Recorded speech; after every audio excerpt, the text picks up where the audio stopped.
Madam Chair, Commissioners, Lead Council, members of the press, viewers out there, good morning, and welcome to our daily proceedings from Monday to Thursday of this Commission of Inquiry into Local Government Councils and related matters. For our next agenda on the item, I have the pleasure to yield the floor to Madam Chair. Madam Chair, over to you. Auzu billahi minash shaitani rajim. Bismillahir Rahmanir Rahim. May I call on Honorable Sila to lead us in Muslim prayers and Honorable Joanna to lead us in Christian prayers. Thank you. Thank you, Madam. Auzu billahi minash shaitani rajim. Bismillahir Rahmanir Rahim. Alhamdulillahi Rabbil Alamin. Ar-Rahmanir Rahim. Maliki yawmiddin. Iyyaka na'budu wa iyyaka nasta'in. Ihdinas siratal mustaqim. Siratal ladzina an'amta alayhim. Khairil maghdubi alayhim waladdallin. Warisan wasi'an mubarakan wa umrun tawilun wa sihatul badali. Allahumma aftah qulubana bil ilmi.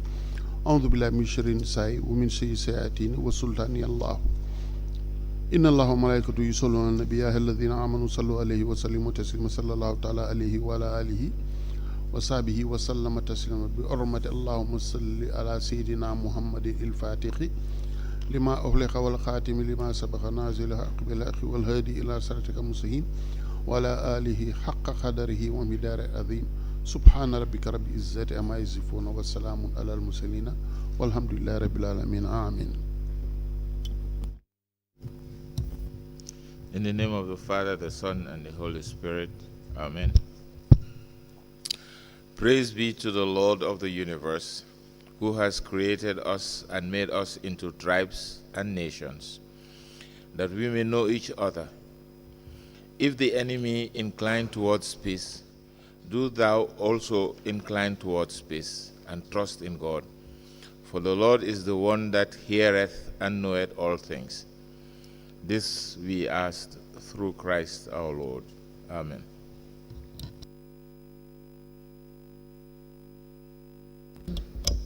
Thank you. Registrar, can you please call the witnesses?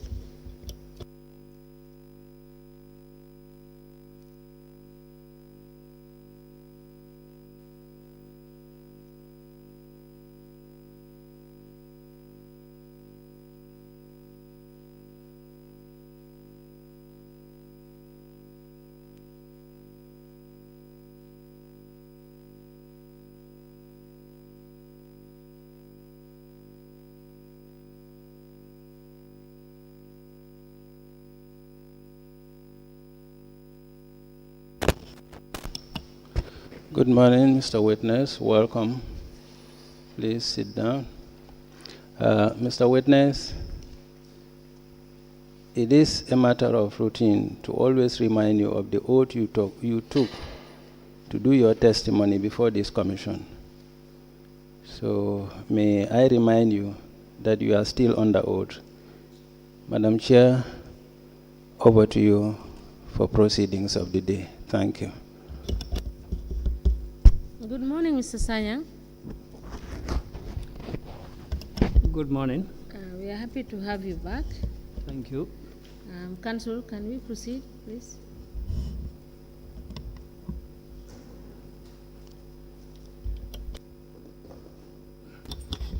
Thank you. Good morning, Chairperson, Commissioners.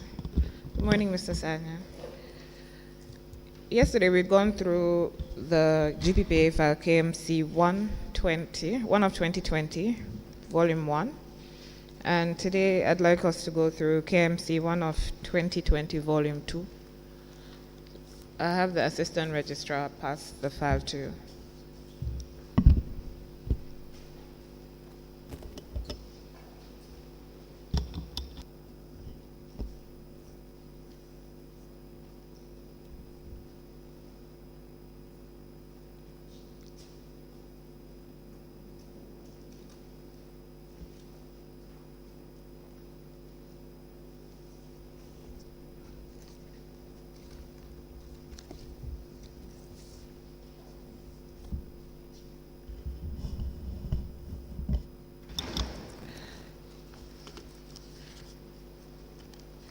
So yesterday, before we closed, we saw that KMC had sent Form 100 and supporting documents to retender the procurement for the digital revenue collection project. And they had sent a form in January, or they had sent a signed form, a form that was signed in January 2021.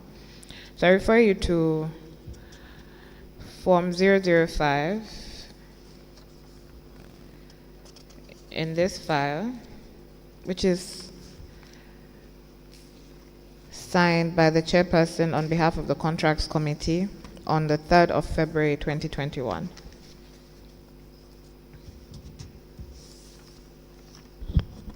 Form 005 in this submission. Yes, in this submission.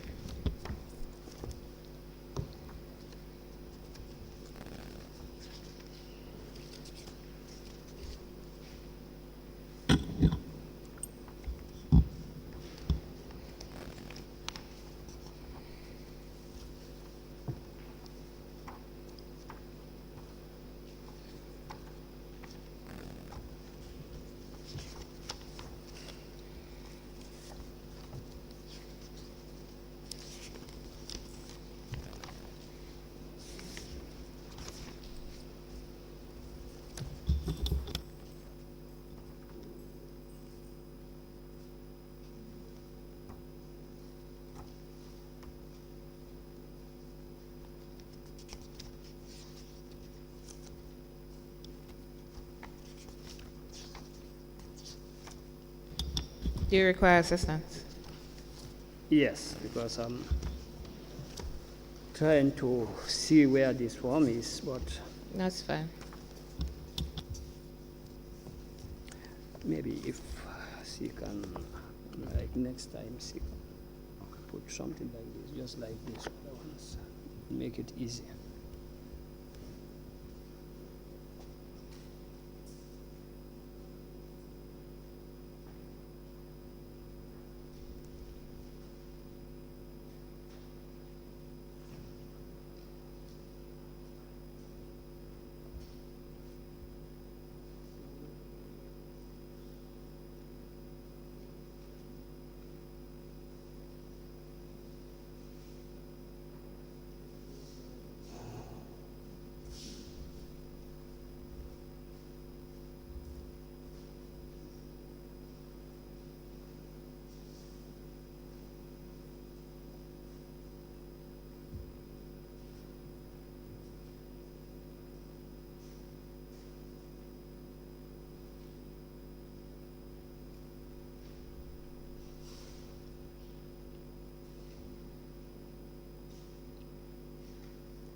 Have you seen the form? Yes, Okay. So this is a record of request for proposal. Is that correct? yes, And they have said that the estimated value of the procurement is not available, where it is stated, will the procurement be subject to international competitive tendering? They have said no. Is that right? yes, And where it says expression of interest, will expression of interest be invited? They have said no as well. And it's been signed by the chairperson on behalf of the Contracts Committee on the 3rd of February 2021. Now, this is a new form, is that correct? It's not the one that was sent in January 2021. correct. And this was after the letters about the letters about the advice given by Paul Mendy came up. Remember yesterday we had a conversation about the advice that was given to GPPA, to KMC by GPPA, etc. Yes. So they did a new form, which is this one.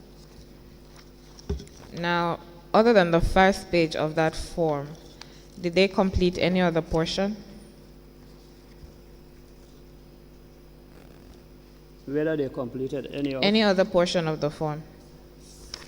No, this is the only portion, the first page, that was completed. Sorry, could you speak into the mic, please? I can't hear you.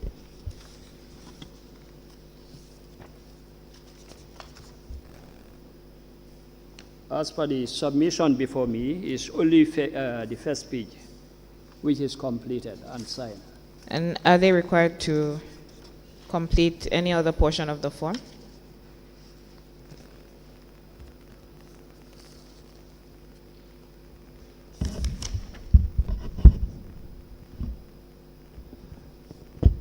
At this stage, this is the only form that is needed. Okay, so do they... Mr. Sanyang, that is not what Council is asking. Council, can you please repeat the question because you did not answer the question? I asked if they're required to fill any other portion of the form. Yeah. At this stage of this procurement, the first page that was completed is the only portion that should be completed. So do they not need to provide grounds and circumstances to justify their choice of selection procedure? On the column A4.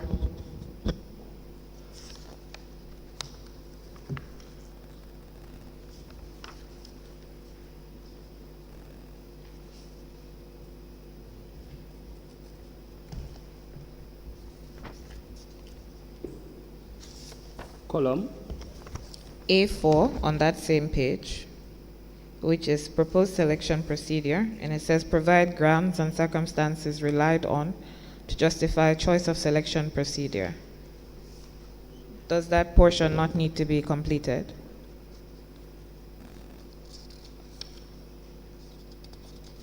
Yes, that portion should be completed, but not completed. But the form is signed, assuming that they have completed the form, but it's wrongly done because that portion needs some information. And why is that portion, why is it important that that portion be completed?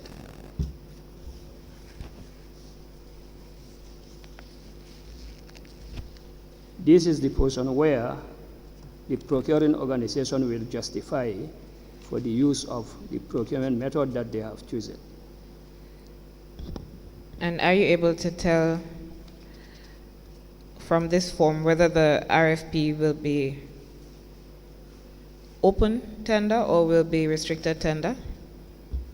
The form is 005, which is a request for a reporting form for a request for proposal. So are you saying that you can tell from the form whether it will be restricted tender or open tender? Because remember, yesterday they had applied for restricted tender, and this form that they have now sent is RFP. Are you able to tell? By looking at the form alone, which is the only reporting form for request for proposal, then one can simply deduce that their intention is to use request for proposal, because the form is for... No, I know it's request for proposal, but you're saying one can deduce that it will be open, as in it will be open to any bidder, rather than restricted.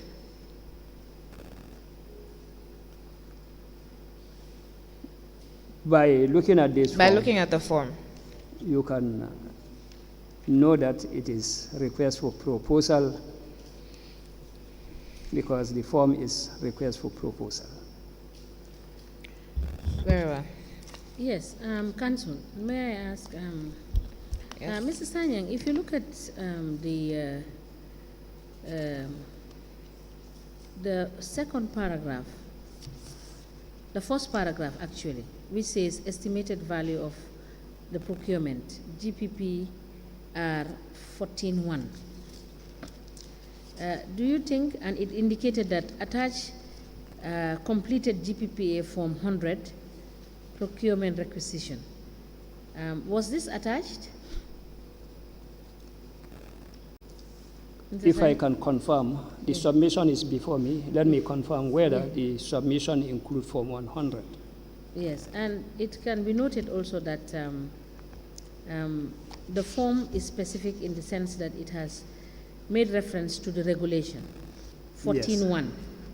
Correct. Yes, and 14.1 is subject to 13. Subject to saying is subject to 13 subsection 3 of the Act.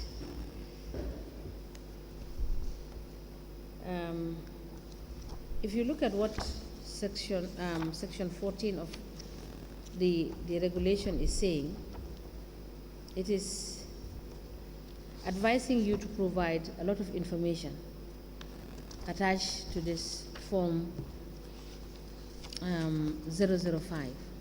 Can you Correct. please check the file whether this were provided for? And why is it that it is not filled in the form here?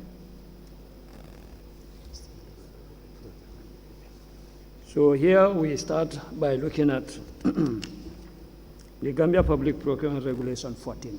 Yes. What does 14 say?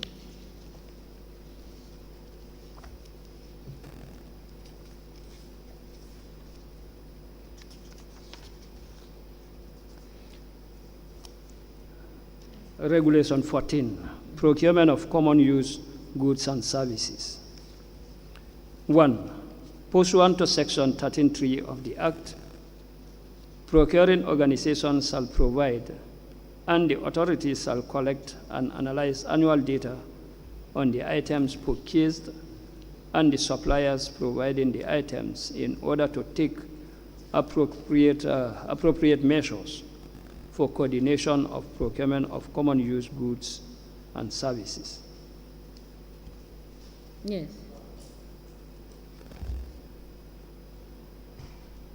So this portion of the form is also not filled. Do you know as to why it is not filled? I don't know. Oh. Council, you may proceed. Sure. Secretary or Assistant Registrar, could you assist me with Assistant Registrar with one of the files from here, please? 1 of 21. 1 of 20 in brackets 1. Yeah, I think that's it. Yes. Let me show you.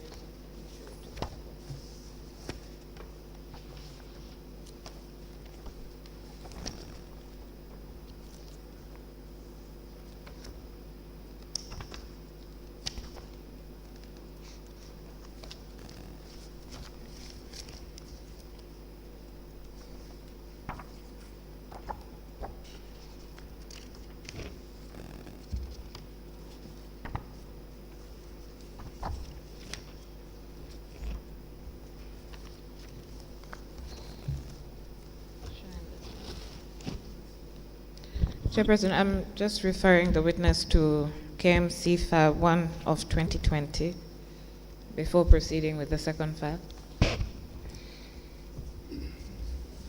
Very well. Now, Mr. Sanya, the document that you've been referred to is a Form 005, Record of Request for Proposal. Is that correct?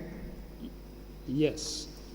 And in that form, they did not tick that the procurement would be subject, whether the procurement would be subject to international competitive tendering. And they also did not tick the portion about expression of interest, whether those would be invited. Correct. Is that right? Yes. Then in the column under that, they had proposed selection procedure, they had said that it's restricted tender process. Yes. And then they had said in the justification, council will seek technical and financial proposals in a restricted manner in order to find a partner to upgrade revenue collection system. Is that right? Correct. And they had floated an RFP. Is that right? Correct. So now, the form that I asked you to look at in the file we started with today, the 005, Yes. which is also record of request for proposal.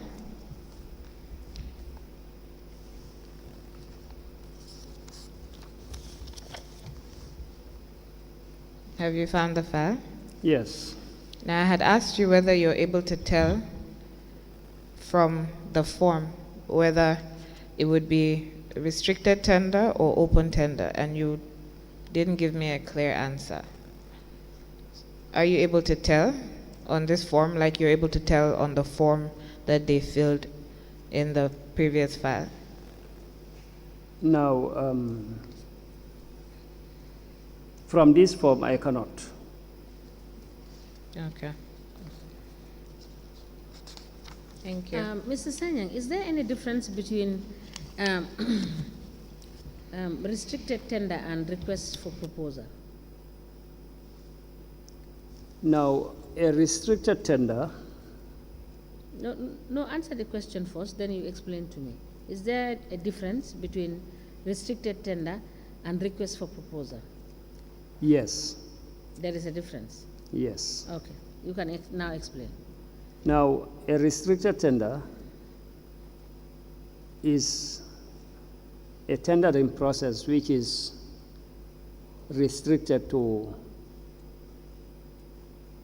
a few suppliers or identify suppliers or shortlisted suppliers.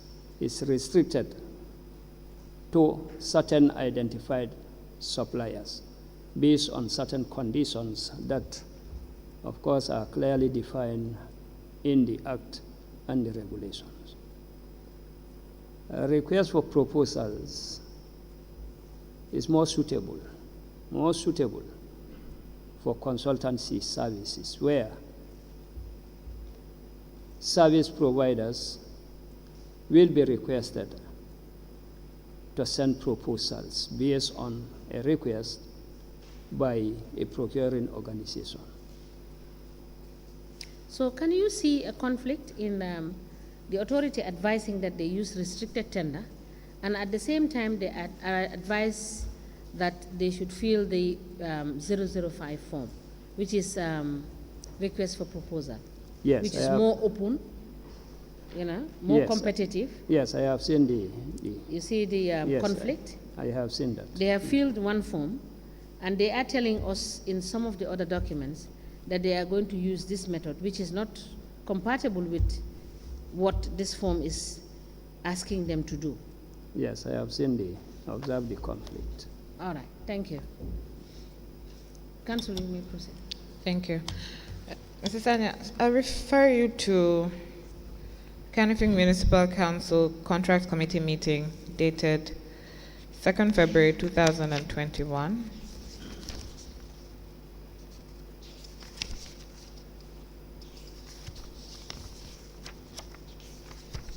Yes, 2nd February 2021. 2021. Now, the people in attendance are Sainabu Martin Sonko, CEO, Musaba, Abdullah Jane, Binta Janet Jalo, Nyima Kamara, and Usman Gay. Under item 1 is digital revenue collection. And they have said that the chairperson informed members of her meeting with the chairperson informed members of her meeting with the Director General of the Gambia Public Procurement Authority to clarify issues relating to the Council's submission for the retendering of the digital revenue system. Now, yesterday we saw that it was Paul Mendy who was advising her from one of her letters. Correct. Now she's saying that she had a meeting with the DG, with the Director General of your institution, to clarify the issues in relation to the procurement. Correct. May we know who was the DG in 2021?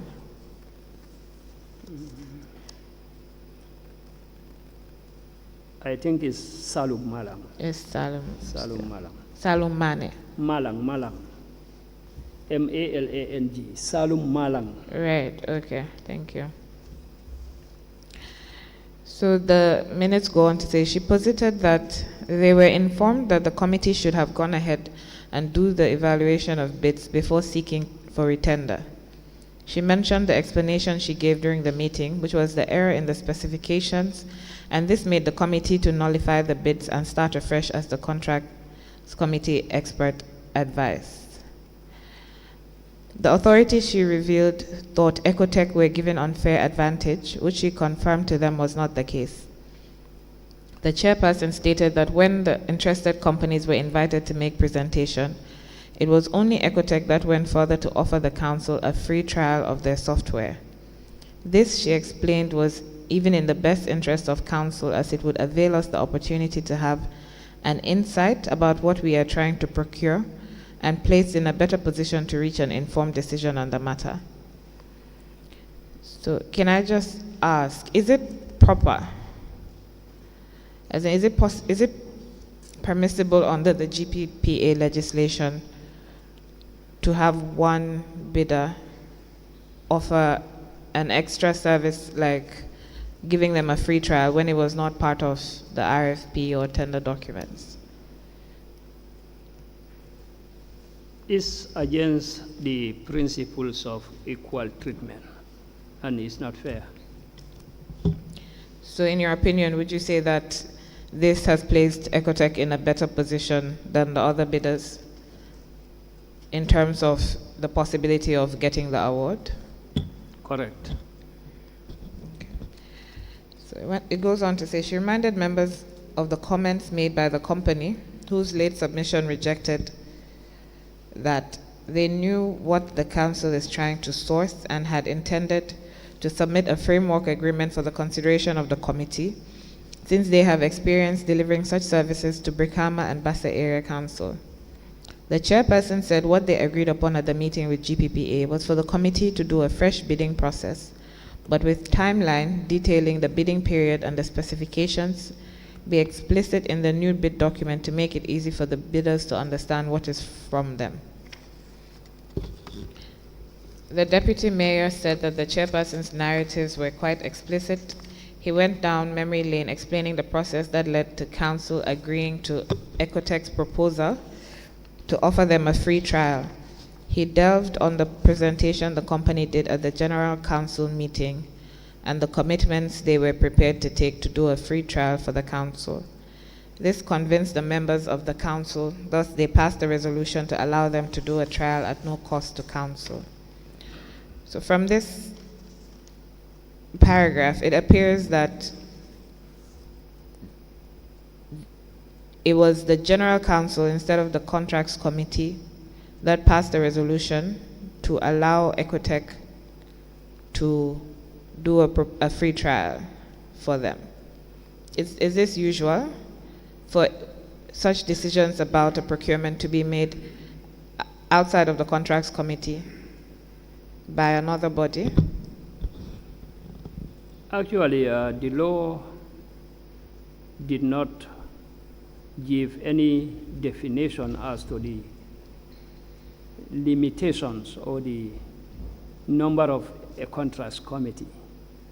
The key thing about a contracts committee is those 3 members. So in this case, I'm not sure whether other members that they are referring to are co-opted as part of the contracts committee or not. If not, then it is not correct. So let me help you understand. So in the councils, you have the general council, which is made up of the mayor, the councillors, the clerk. That's the general council. Then the general council has committees. So one of those committees is the contracts committee. You have finance committee, planning and development committee, like that. So now you have the contracts committee, which has its duties laid out by the Local Government Act and the Procurement Act. So the contracts committee are responsible for the contracts and the procurement. Now, having the decision in respect of this procurement made outside of the contracts committee by the general counsel. Is your answer still that you're not sure? I am not sure how and why those members were involved. Okay, But that's fine. any participation outside a contracts committee may not be in line with what the law provides for. But then, Council, I also want to make a clarification where about this Ecotech. Okay. Because according to the write-up, they are saying that others were also accorded the same opportunity, but I'm only sorry, Ecotech. where was that? No, the first paragraph, because the concern is about Ecotech being given preferential sort of treatment. Because No, she they said were- the chairperson stated that when the interested companies were invited to make presentation, it was only Ecotech that went further to offer the council a free trial of their software. Correct. That is the clarification that I wanted to make, because I said the process may not be in line with the principles of equal treatment and so on and so forth. But from what they are saying that others were also accorded the same opportunity They to said present, others but ought they didn't to show present. up. Now, if there are evidences that they were also given that opportunity to present, but they failed to do so, then they are in the right. Because what the law frowns at is that unfair treatment. But if we have evidences that others were also accorded the same opportunity, evidences to show that they were also given that opportunity to present and they failed, then that selection of Ecotech may be in line with what the law provides for. Okay, thank you. So it says the chairperson said that they came to an understanding during the meeting, and if members agree to do as per GPPA's advice, the procurement manager will be given the green light to act accordingly. Without further ado, the members unanimously agreed to the authority's advice and tasked the manager to begin the process. So they sent a letter dated the 3rd February 2021 to the Director General GPPA.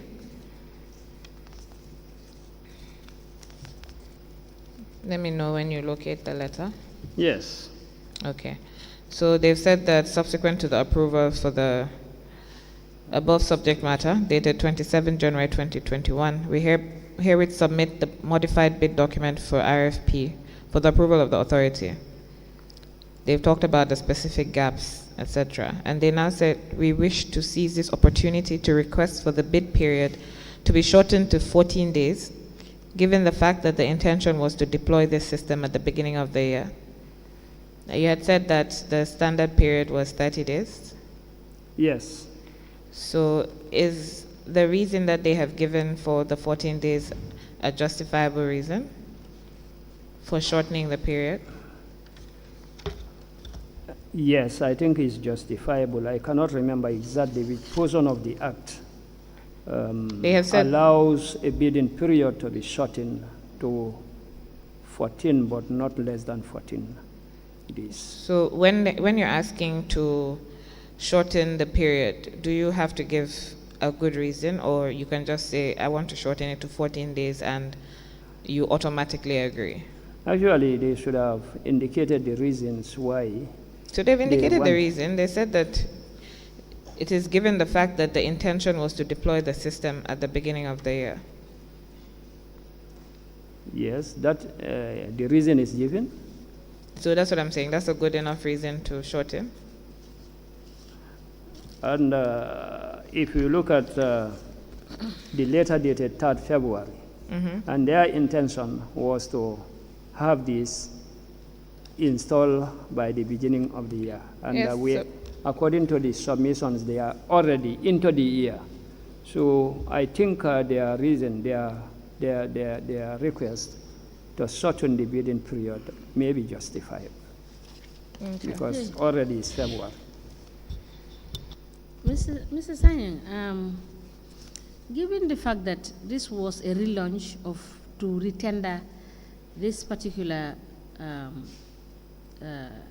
project, would that have given the other bidders enough time to do justice to what they need to submit to the institution?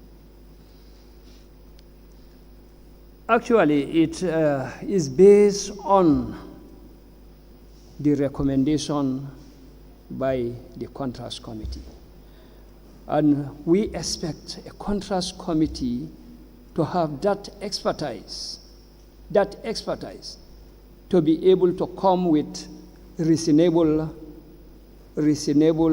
approaches, reasonable approaches to whatever they intend to do. So if those people know exactly what they want to install with justification, expecting also that they have co-opted experts to advise them. And here they think that based on what they want to buy, 14 working days will enable or will be sufficient for whoever wants to bid to prepare a bidding document and justify that. Yes, we can allow it subject to those provisions of the Act, like 47 and 49, where a contrast committee is responsible for good procurement planning, identifying good procurement methods, and so on and so forth.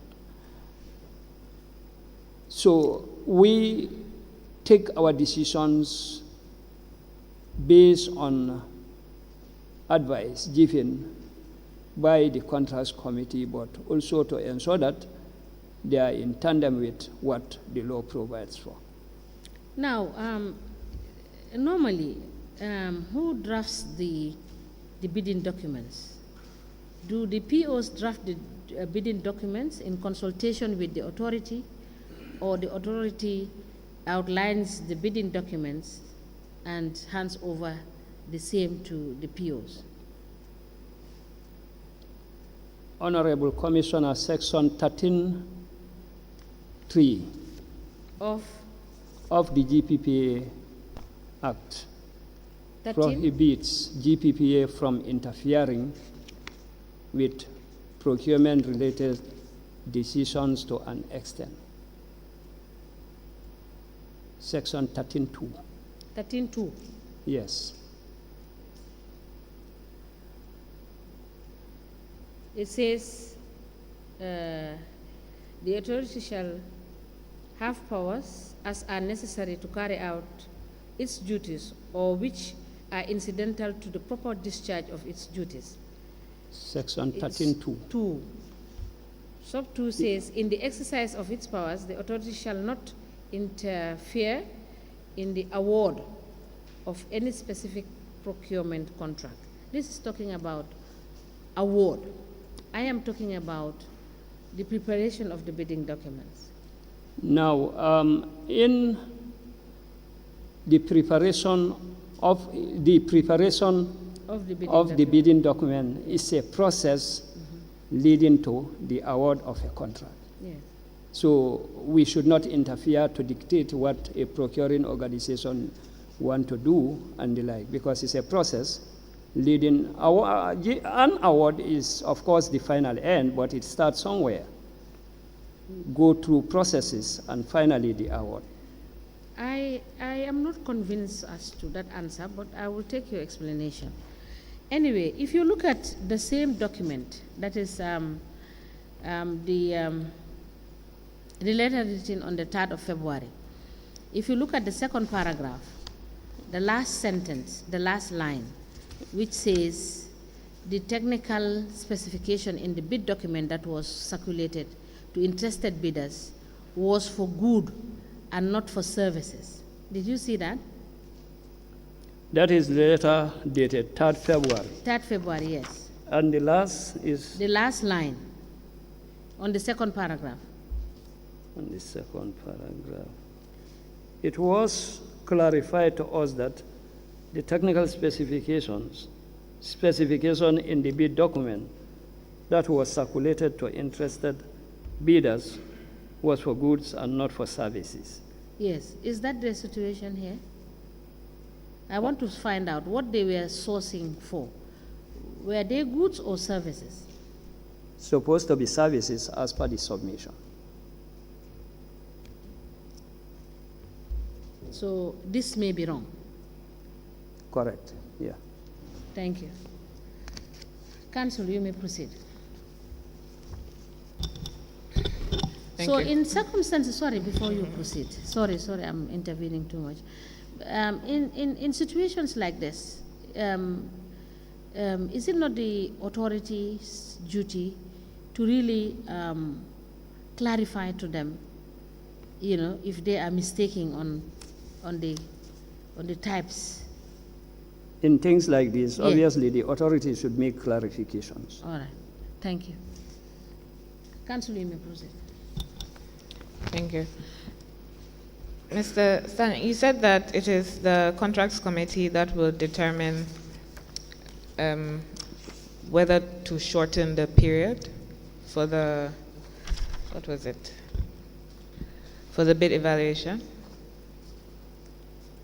The contrast committees are the ones expected to request from GPPA approval to shorten the bidding period.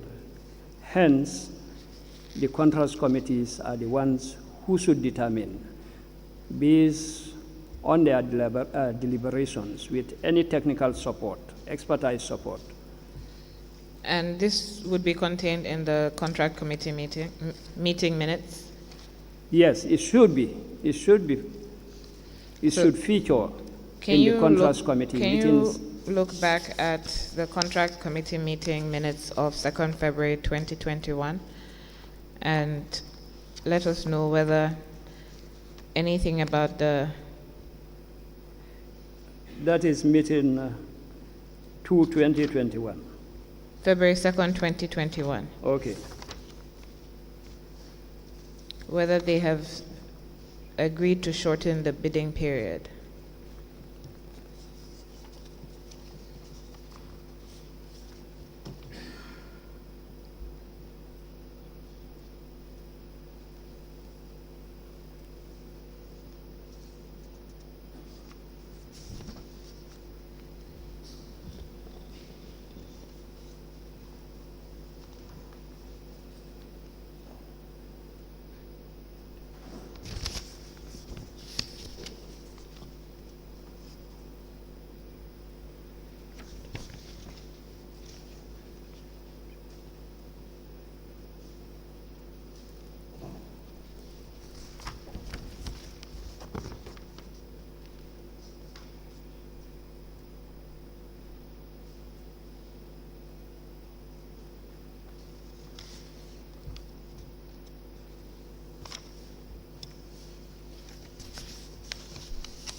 Actually, the only thing that I saw that may be relative to that, but not directly, is section 1.6. But it doesn't say anything about reducing the period. It says Yes, the chairperson said that, detailing the bidding period. yes, to do a fresh bidding process, but with timeline. So I don't know whether we in there, I cannot say for certain. But you Well, haven't seen anything saying that the bidding period should be shortened? Certain. Okay. So I refer you to your letter dated the 8th of February 2021. I'm also going to refer you to the Form 005 again, so just bear in mind. The letter dated 8th February 2021 from yes, 8 GPPA. February 2021. Okay, so back to Form 005. Back to Form 005.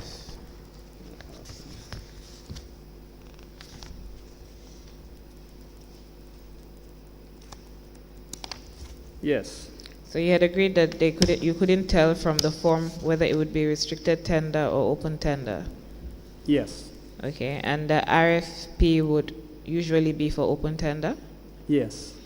Okay, now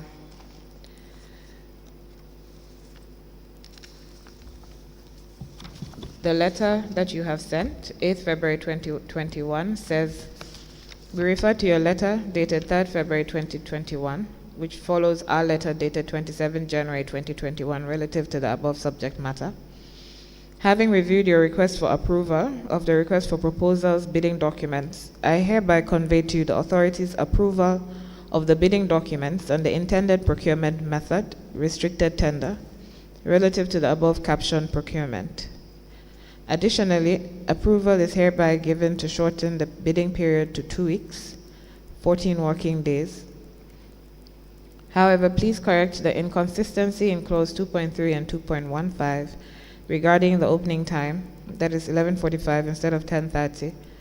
Furthermore, please change the proposal's issue date in the letter of request for proposals to date the bidding documents will be issued to the potential bidders instead of 24th February, which is a day before the deadline of submission. Now, you have said in this letter that you're approving the bidding documents and the intended method, restricted tender. But you've agreed that the Form 005 does not indicate that it is for restricted tender.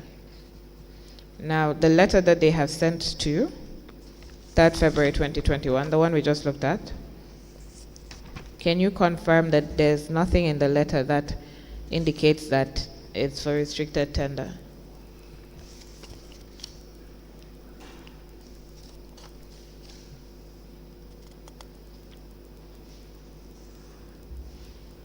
I have not seen anything that indicates that it is a restricted tender. That was requested. Yes, but Council, let me again make these clarifications. Now, if you look at the procurement methods as per the law, we have procurement methods. And here, all the procurement methods are clearly defined. For example, you have open, restricted as a procurement method, request for quotation, single source, and request for proposal. They are all clearly mentioned there. Now, a request for proposal may not necessarily be a restricted tender as per the definition of the law. But Please, can you explain that again?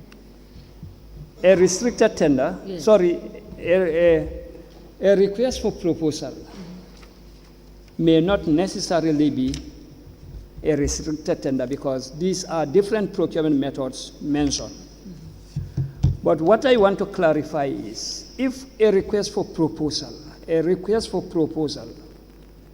already, those potential suppliers of services that you wanted are clearly known to you, and they are limited. Now, instead of advertisement or opening it for competition because they are known to you, still you are requesting proposals from them, but you are restricting the competition to a few of them because they are known and they are not many. Is no need to advertise, and probably they even underwent a shortlisting sort of process, like people who must have expressed interest and the like. So, in short, what I am saying is like, this is a request for proposal, but you want those potential contractors or suppliers are already identified. So it's no need to advertise, it's no need to open it and the like, because they are known, already known. Now Mr. Sanyang, yes. You have already clarified the difference, and I asked you the question. I said, is there any distinction between RFP and restricted tender? You said yes. What would have stopped the authority from clearly indicating that if you are relaunching or doing a retender, why don't you use the process of restricted tender and follow that instead of doing RFP and also now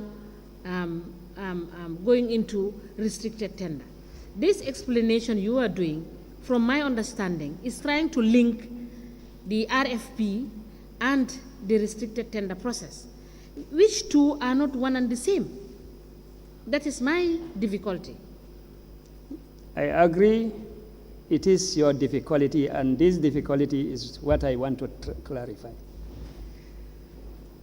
Is it not also the difficulty of the PO in this instant?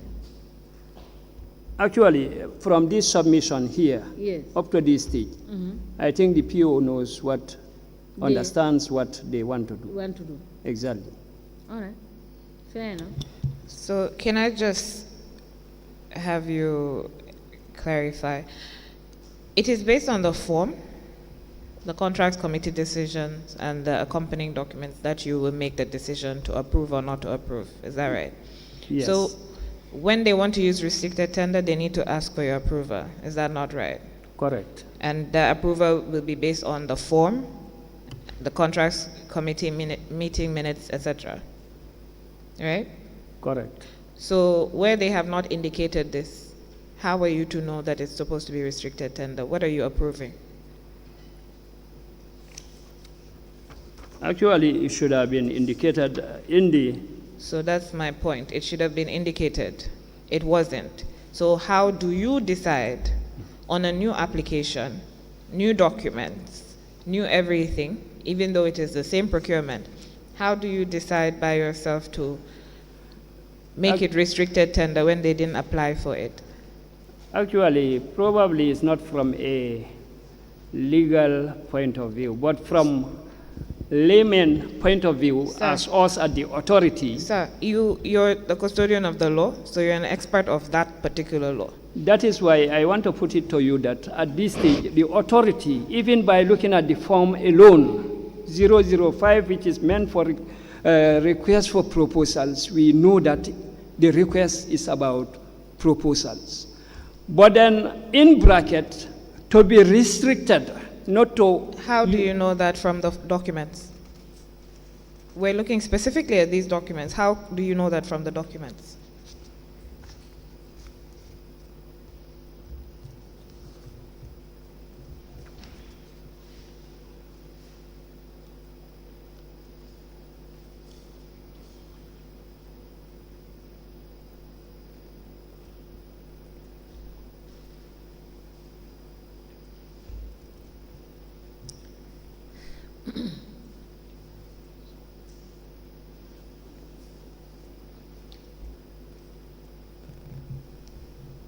Technical.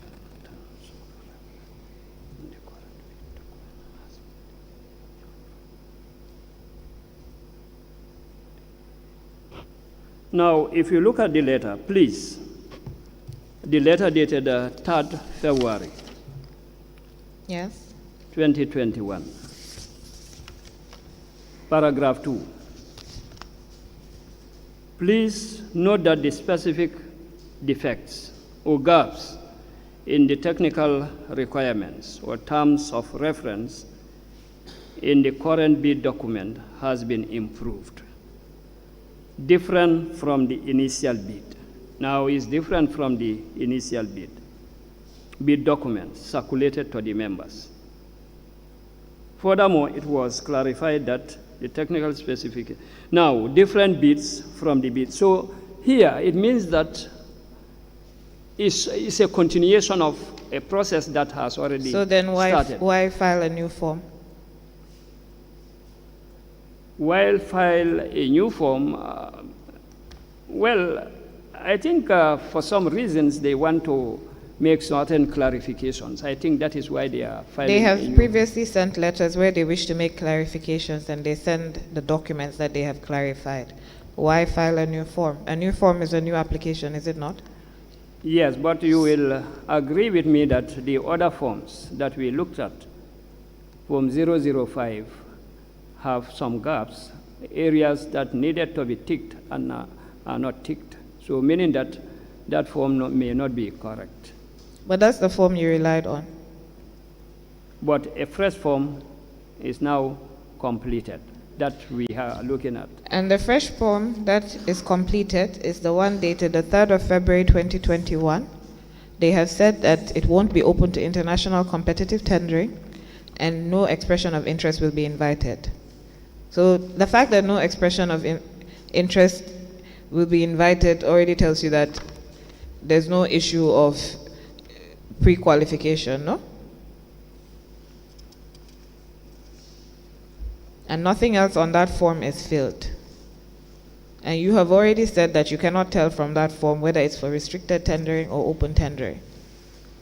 Now, the same form 005, Yes. which is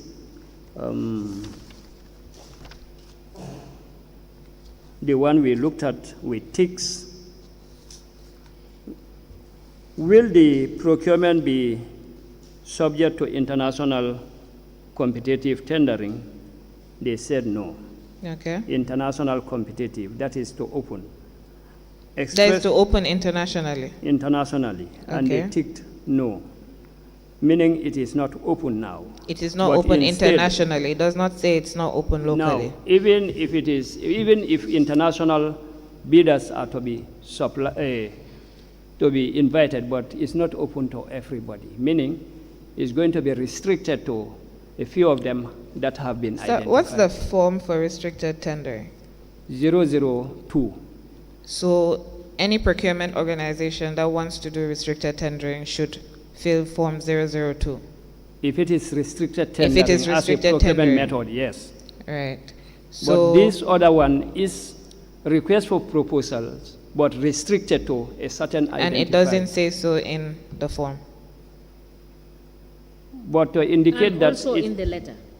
Yes, but to me, to indicate that it is a tender but should not be open to international bidding, meaning that it is a request for proposal but not open to international bidding.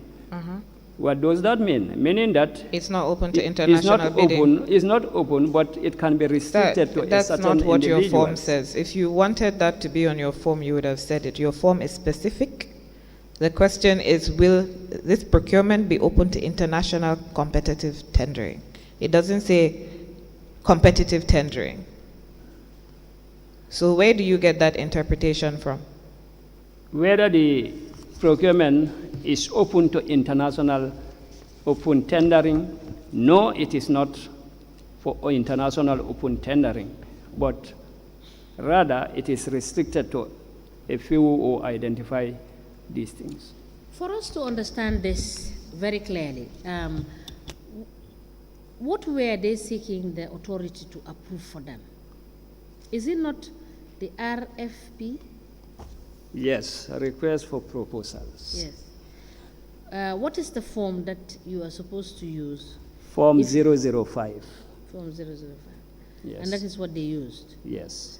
And how come the issue of restricted tender have to come in this instant?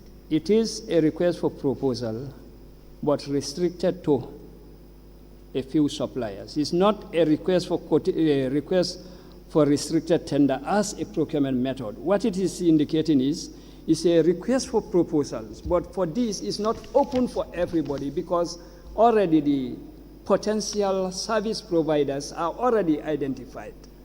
So it's restricted to only those people, but not a restricted tender as a procurement method. Let me refer you to the file 120, 1 of 20, volume 1, back to the form 005, that's on that one. I think that's where it's open to. Form what? 005, 005 in this volume, yes. okay? The one dated 22nd of October 2020.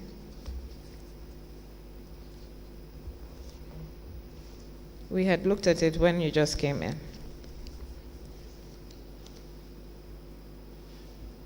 Okay. Now, it is correct that in that form, they didn't indicate whether it would be open to international competitive tendering. Yes, yes. And they also did not indicate whether there would be expressions of interest. Correct. But where it came to proposed selection procedure, they typed in restricted tender process. And where it came to the justification, they said the council will seek technical and financial proposals in a restricted manner in order to find a partner to upgrade revenue collection system. So in that form, which is the same RFP form, they have indicated that it's restricted. if it was as you have just said, they would not have indicated it, right? But if this form is correct, they would not have filled another form. You gave approval for this form previously. Yes, and along the So way. if you had said that it didn't matter. But- So are you saying that this form that they have completed now, the one dated the 3rd of February 2021, is a correct form?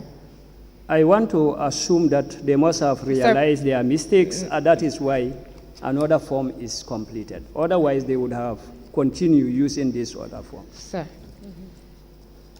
let me just refer you to another form.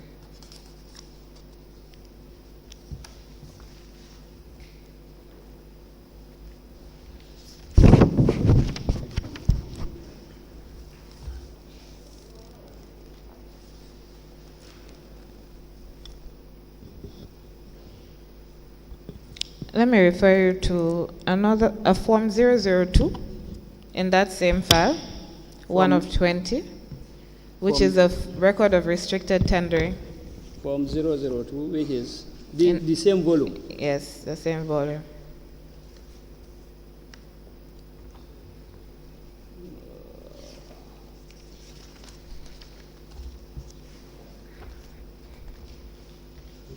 Can you assist, please? Assistant Registrar, please pass me the file. Yes.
Have you seen the form?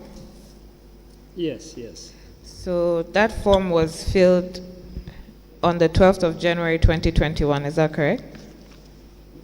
Yes, yes. And it is a record of restricted tendering, form 002.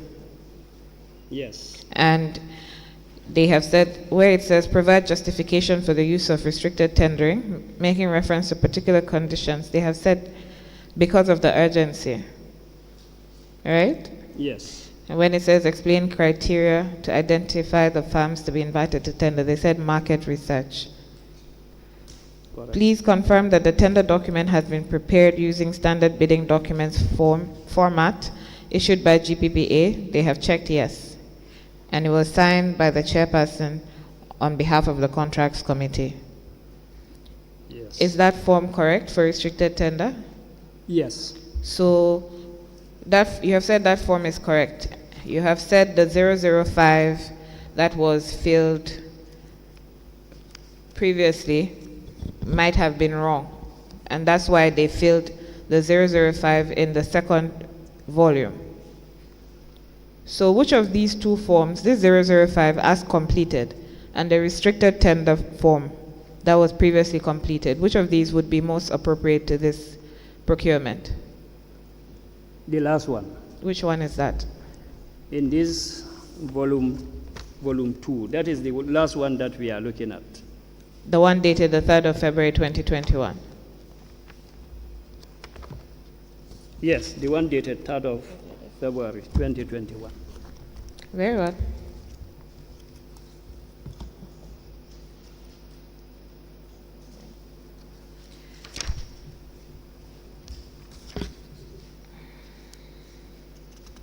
Now, can you, Mrs. Sanyan, can you explain why on the letter dated 8th of February 2021, there was this issue of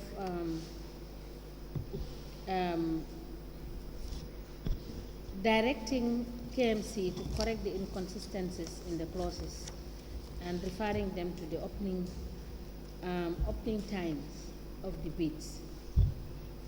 That is the fourth paragraph of the Yes, letter dated 8 the February. fourth paragraph.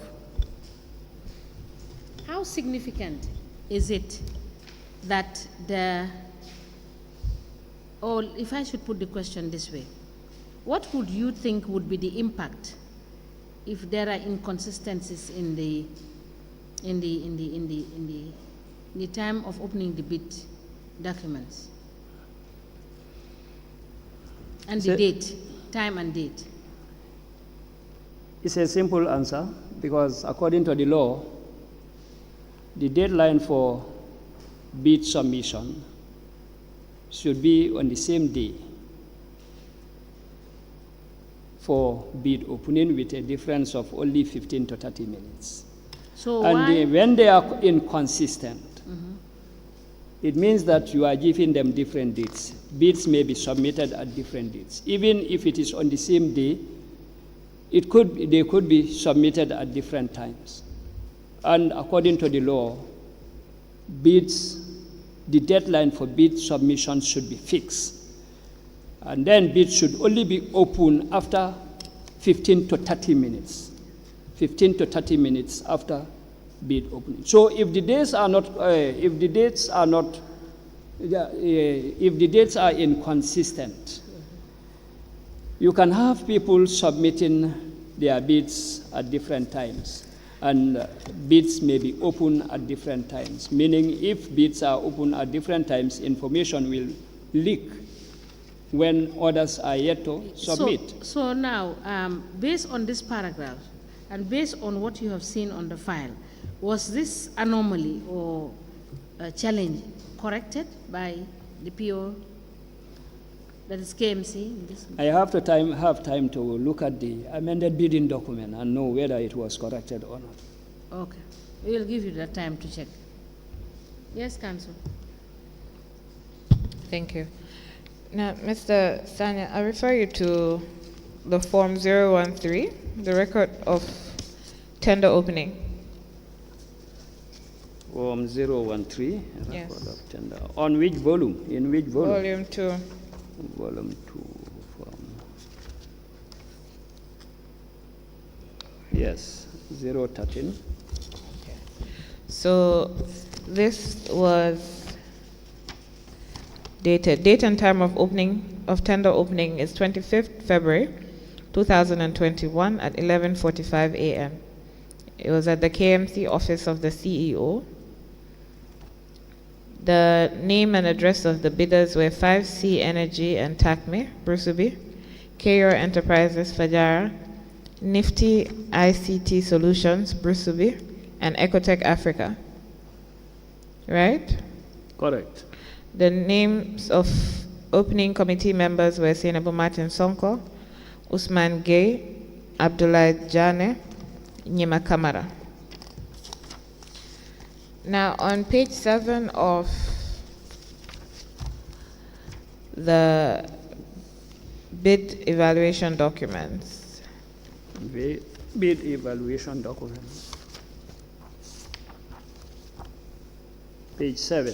yes, technical evaluation, basic data.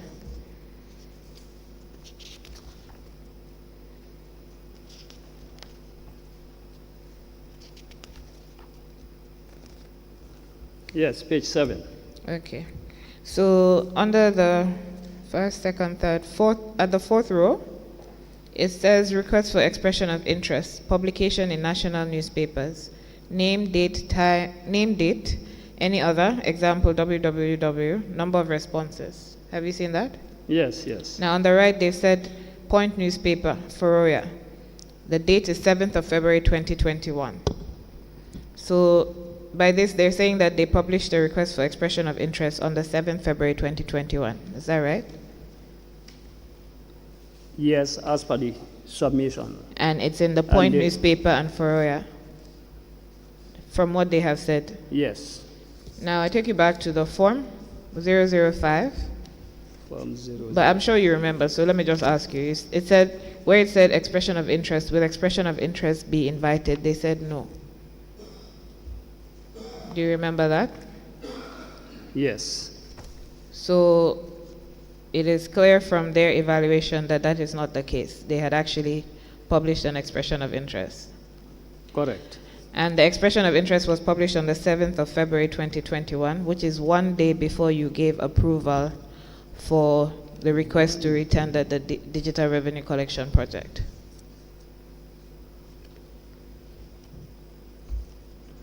Said that is one day before. One day before you gave approval. Your approval letter is 8th February 2021. Can you confirm? Yes, yes. That's the case. So that means that they went ahead with an EOI that they didn't disclose and never got approval for. Correct. That Okay. is what I'm from Now the the sh- submission. Okay.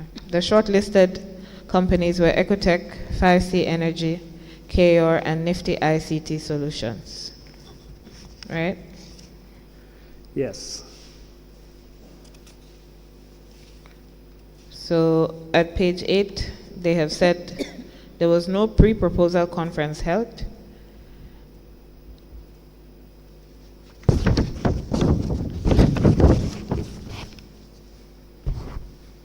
Are you at page 8? Yes, I am on page 8. Okay, so they said pre-proposal conference held, no.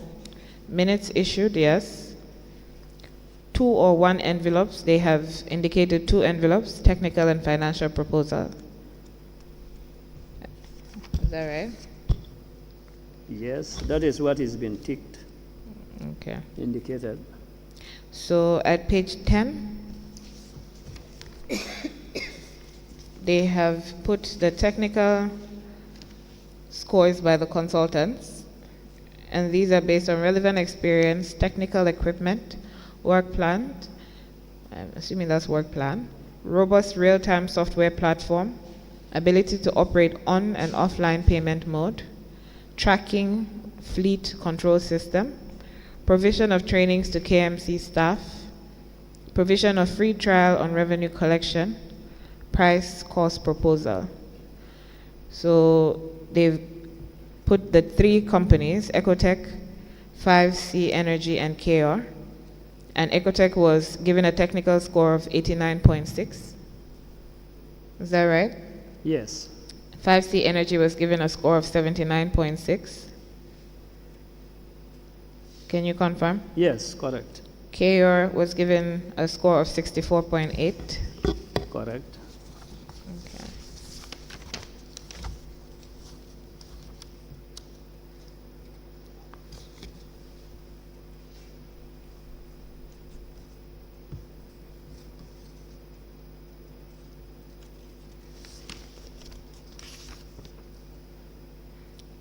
Now, on page 15, you have the financial evaluation report and award recommendations. Well, that's where it starts.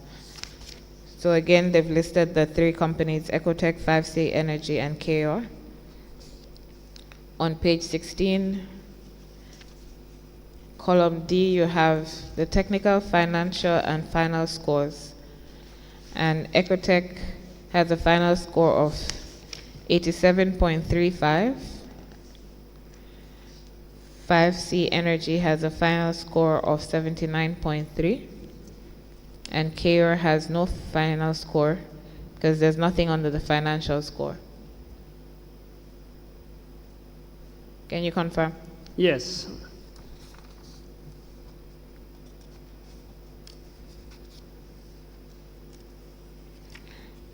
Page 18.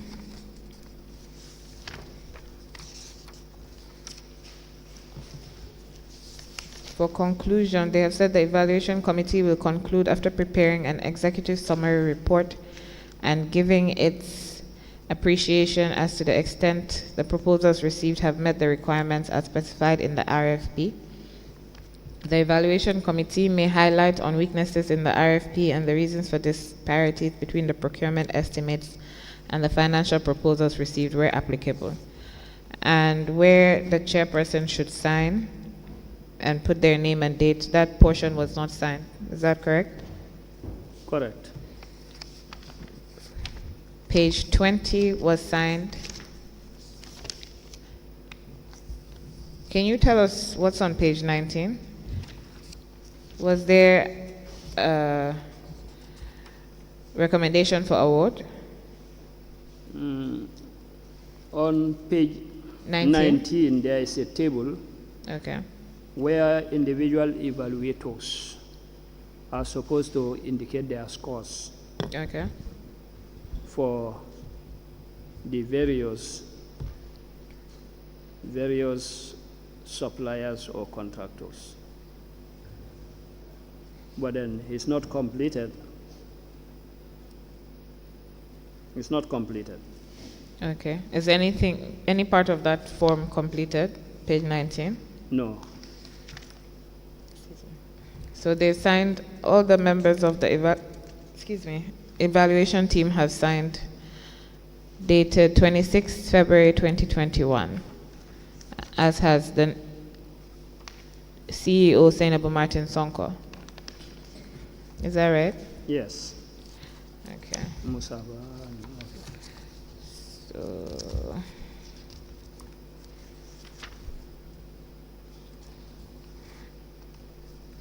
I refer you to the KMC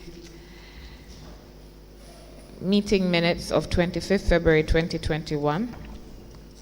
25th.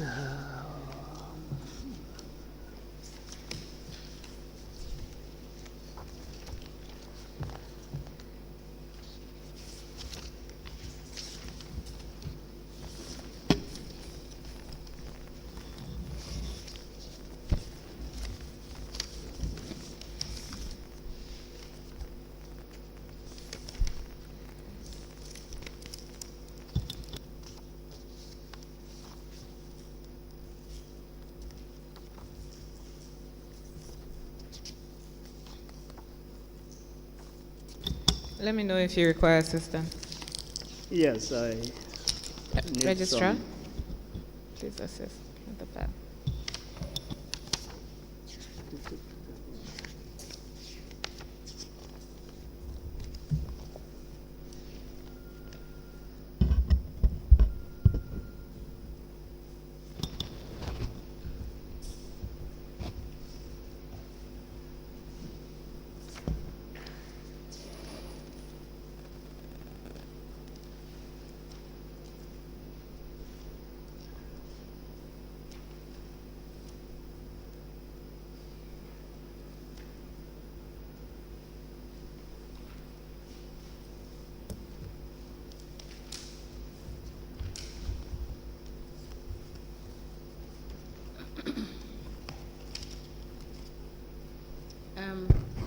Before the file is handed over to you, Mr. Sanyan, is it the normal practice if a tender is opened, can you adjourn for evaluation of the tender, or is it a requirement for you to do the evaluation there and then?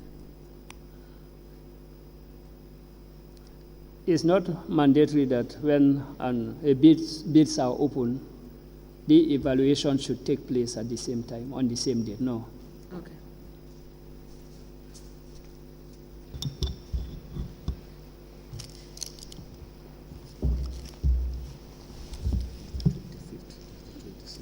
Okay.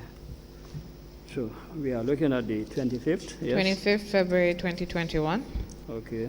And those present are Senabu Martin Sonko, Abdullah Jane, Abdullah Kebe Binta Jane Jalo, Nyema Kamara, and Usman Gay.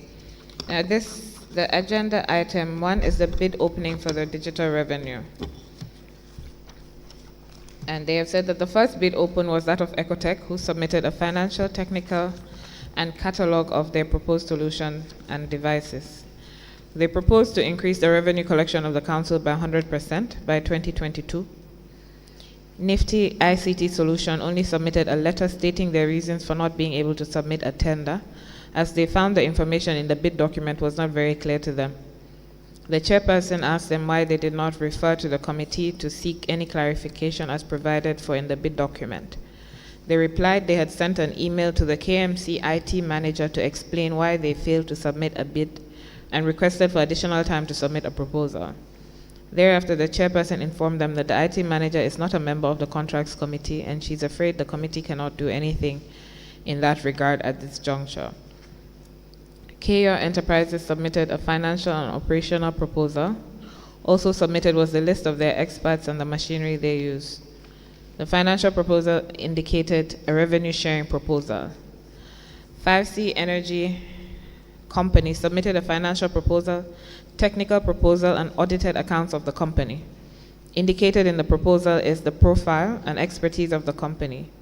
The revenue sharing offers begins with 50-50 ratio, with percentage decreases in favor of the council. At this juncture, the chairperson invited comments from the observers, and the GPPA representative commented that he observed in the bid document 11:45 a.m. was the time stipulated for the bid opening, but the bid opening commenced at 12 noon, and the importance of sticking to the time. He also observed that there is no tender box. Can you tell us what the implications of these lapses are? Now, like I said earlier, the deadline for bid submission should be clearly indicated and should be respected. That is when the bids are supposed to be submitted. And by law, any bid that comes late, even a minute, should not be accepted. So all bidders should go by that. And a tender box, procuring organizations are all mandated to have a tender box so that in a bidding process, bids will not be hand-delivered to individual. This is all meant to avoid direct contact of different stakeholders, like the contractor and the procuring organization.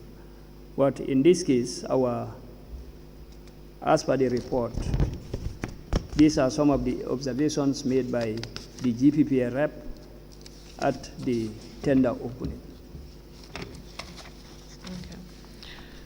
1.8 goes, the chairperson apologized for the time lapse, but made it clear that the committee ensured that all bids were submitted in the morning of bid opening. She also informed them that the lack of a tender, I'm assuming tender box, was realized by the committee, and the procurement manager has already been tasked to procure a tender box for the council accordingly. The rep from 5C observed that in the specifications, it is stated the tech company should guarantee 100% increase in the revenue collection of the council, which he said was a strong word as no feasibility studies was done. He said instead they preferred the word support. The chairperson said some of the issues will be delved into during the evaluation and negotiations. Without further questions from the bidders were informed that the evaluation will be done on Friday, 26 February 2021, and the bid opening was declared closed. Can you tell us whether it is feasible for the procuring organizations to obtain the best value for money in projects such as this one, where they haven't first conducted a feasibility study?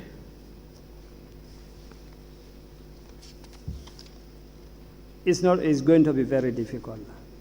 Like I said earlier, contrast committees are supposed to have that expertise to be able to determine that. So projects may differ. What is applicable or obtainable in one project may be different from another one. So probably they can have experts that can determine that, even though a feasibility study was not conducted. The authority cannot be in a position to advise whether there is going to be value for money or not. Okay. Let me refer you to the KMC Contracts Committee meeting of 26 February 2021. And the people present are Senabu Martin Sonko, Abdullah Jane Musaba, Abdullah Kebe, Binta Jane Jalo, Nyima Kamara, Dr. Aliu Keta, Lamin Sanyang, and Usman Gay. The agenda item 1 was digital revenue collection system, and it's the bid evaluation. They have said that The committee commenced their evaluation with Ecotech's bid. The proposal entailed a detailed technical specification and functionality of their system that they intend to deploy for an efficient and responsive automated revenue collection system. Their bids also include commissions, fees, and charges in which they charge 2% for monthly recurrent overheads and propose a sharing mode of 40/60, Ecotech and KMC respectively, for any increase in the revenue above the baseline amount prior to the commencement of contract. Ecotech proposes 100% financing of the project, including all devices, equipments, and machinery, plus the revenue software intended to be used in all areas of revenue collection, such as waste, markets, property rates, rent, and license fees. The company expects to increase the current collection to 60% baseline revenue in 6 months period and 100% increase after 1 year of operations. They also offer a bonus of 12.5% to collectors and 5% to agents collectors as per council's regulations in their proposal. This is geared towards reducing fraud and other loopholes. The bid also states a pricing strategy geared toward not adding overheads to the citizens. On the company's technical proposal, the overview, knowledge, expertise, and capabilities of the company was captured on page 2 of the proposal. The company's system is cloud-based, making it accessible from anywhere, which eliminates the use of servers. It is also mentioned that the council shall have control on permission rights to define and limit system users as and when necessary. Their system comes with maximum security and encryption standards with a fully responsive dashboard for different revenue streams of the council. So also available in the proposal is a GIS tracking of waste collection trucks and a system to restore routes of drivers of vehicles. This will ensure real-time tracking of the entire fleet from the command center and breakdowns quickly detected.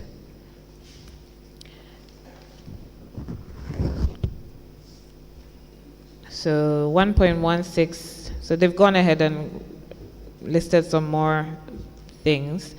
1.16 says, members having gone through the Ecotech proposal were in agreement that the company met the requirements and have offered additional solutions. Thereafter, the proposals of 5C were also evaluated. The company gave a profile of TACME, a leading technology service provider delivering business solutions to its clients. TACME, according to 5C, provides total IT solutions to businesses across the Middle East. It started in Dubai with the e-government initiative and is a subsidiary to Mewarid Technology. The proposal detailed the financial capacity of TACME and its ability to offer BOT and PPP initiatives.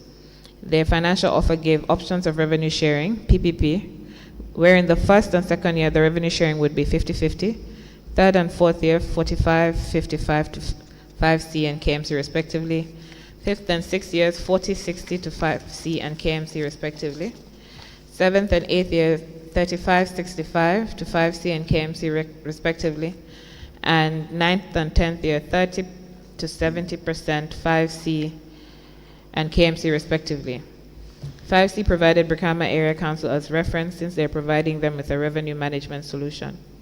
They made reference of their Saka, Grand Yoff, and another municipality partnership in which they have met some of the requirements. On the technical proposal, 5C through TACME will deliver a revenue management solution which is powerful, customized, and easy to use solution.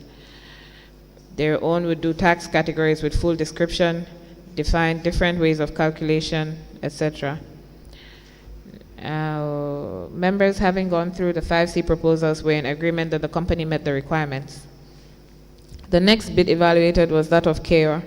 The technical proposal detailed a partnership to design, develop, and deploy a digital software application to automate the market canteen revenue collection process.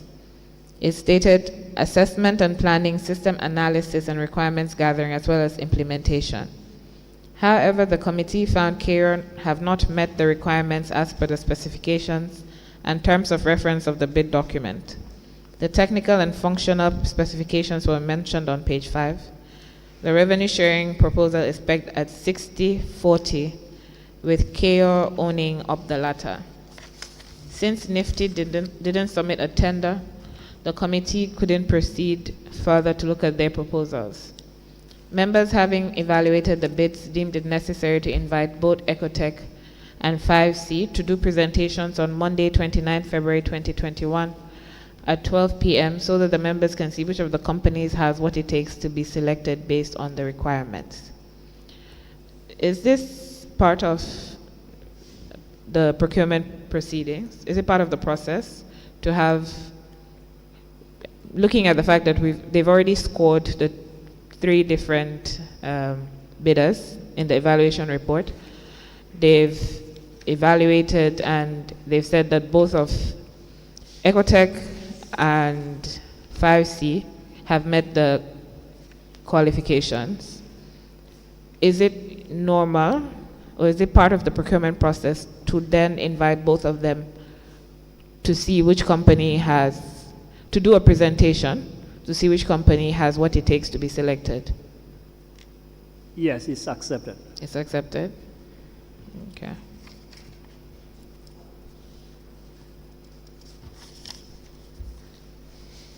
Mr. Sanya, can you confirm for us whether this project took off? Whether it is Yes, is implemented? okay.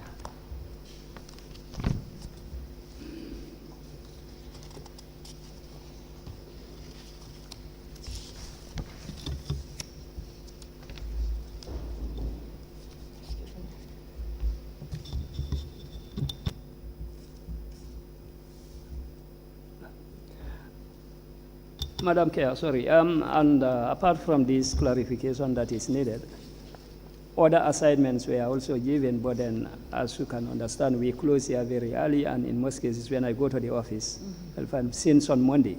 So I'll take note Yes, of it. we'll take Then note. probably by Monday, Yeah. I will look at all of them and provide you with the findings. Okay. Fair. Thank you. So I refer you to the Contracts Committee meeting dated 1st March 2021, which is on the presentations on digital revenue collections by 5C Energy and Ecotech. They had said in the last minutes that we just read that they were going to invite the 2 companies to come and do a presentation. On the 1st March? 1st March 2021. Mr. Sanya, before you proceed, Yes. going by what we have reviewed, what we are reviewing now, is it the process of the authority to grant approval prior to receiving the evaluation report of the contracts committee?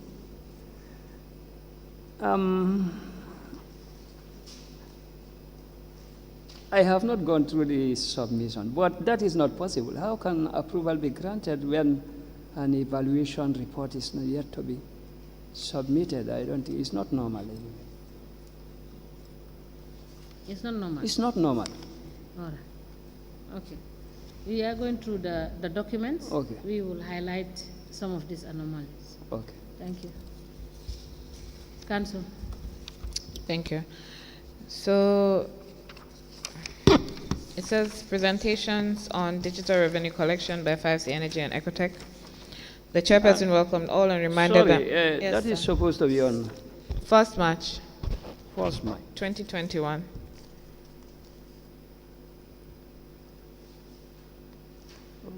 Minutes of meeting.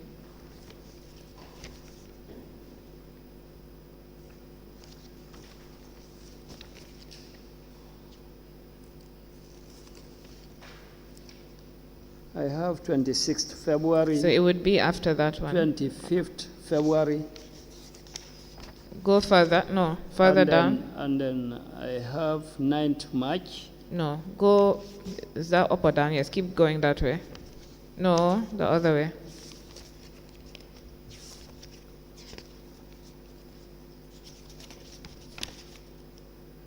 This is 26th February. Keep. Registrar, please assist the witness. And okay, 1st March. Okay.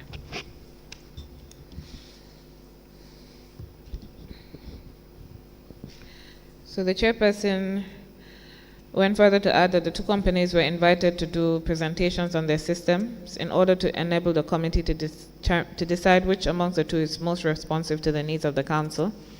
She went to reveal that questions have been drafted, which the two companies will answer during the course of the meeting. These were as follows. One of the questions was, is your system a real-time automated revenue collection? If yes, demonstrate how it works. And they had several other questions. They also had an expert at the meeting. So 1.4 says, in his reaction, the expert advised members to be mindful of the capacity, financial support, and reliability of the system. At this juncture, Chairperson invited the representatives from 5C Energy to join the session. They were introduced to members of the committee before they also introduced themselves and gave a brief history of their company. Thereafter, they proceeded on their presentation. The committee was informed that TACME was established in 2000. Their headquarters is in Dubai, and they have a partnership with the government of Dubai. They have branches in Abu Dhabi, Cairo, and Amman. Their parent company was named as Mawid. The presenter added that their company does different kinds of work, and technology, security, and banking were mentioned as top of their list. The presenter delved on their drive to fight corruption and plug loopholes where they occur. One system, they said, answers such questions is providing full digitalization of municipalities and documentary systems. Members were also told that the company works with all the municipalities in Dakar. In response to the question whether their system was a real-time automated revenue system, they answered in the positive, but claimed could not perform the demonstration because they were not briefed about that. But they can arrange another day for the demonstration. Is it usual to require them to do a demonstration if they were not previously asked to do so? Is it acceptable? Well, to me, yes, it's acceptable. To be asked to do a demonstration when you were not told that you were going to be required to do so?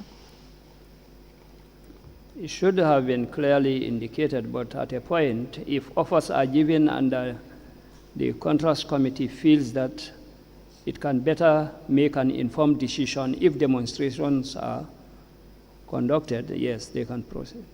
Yes, but where they have decided that they need demonstrations, would they not inform the people they're inviting to do a presentation that they would be required to provide a demonstration?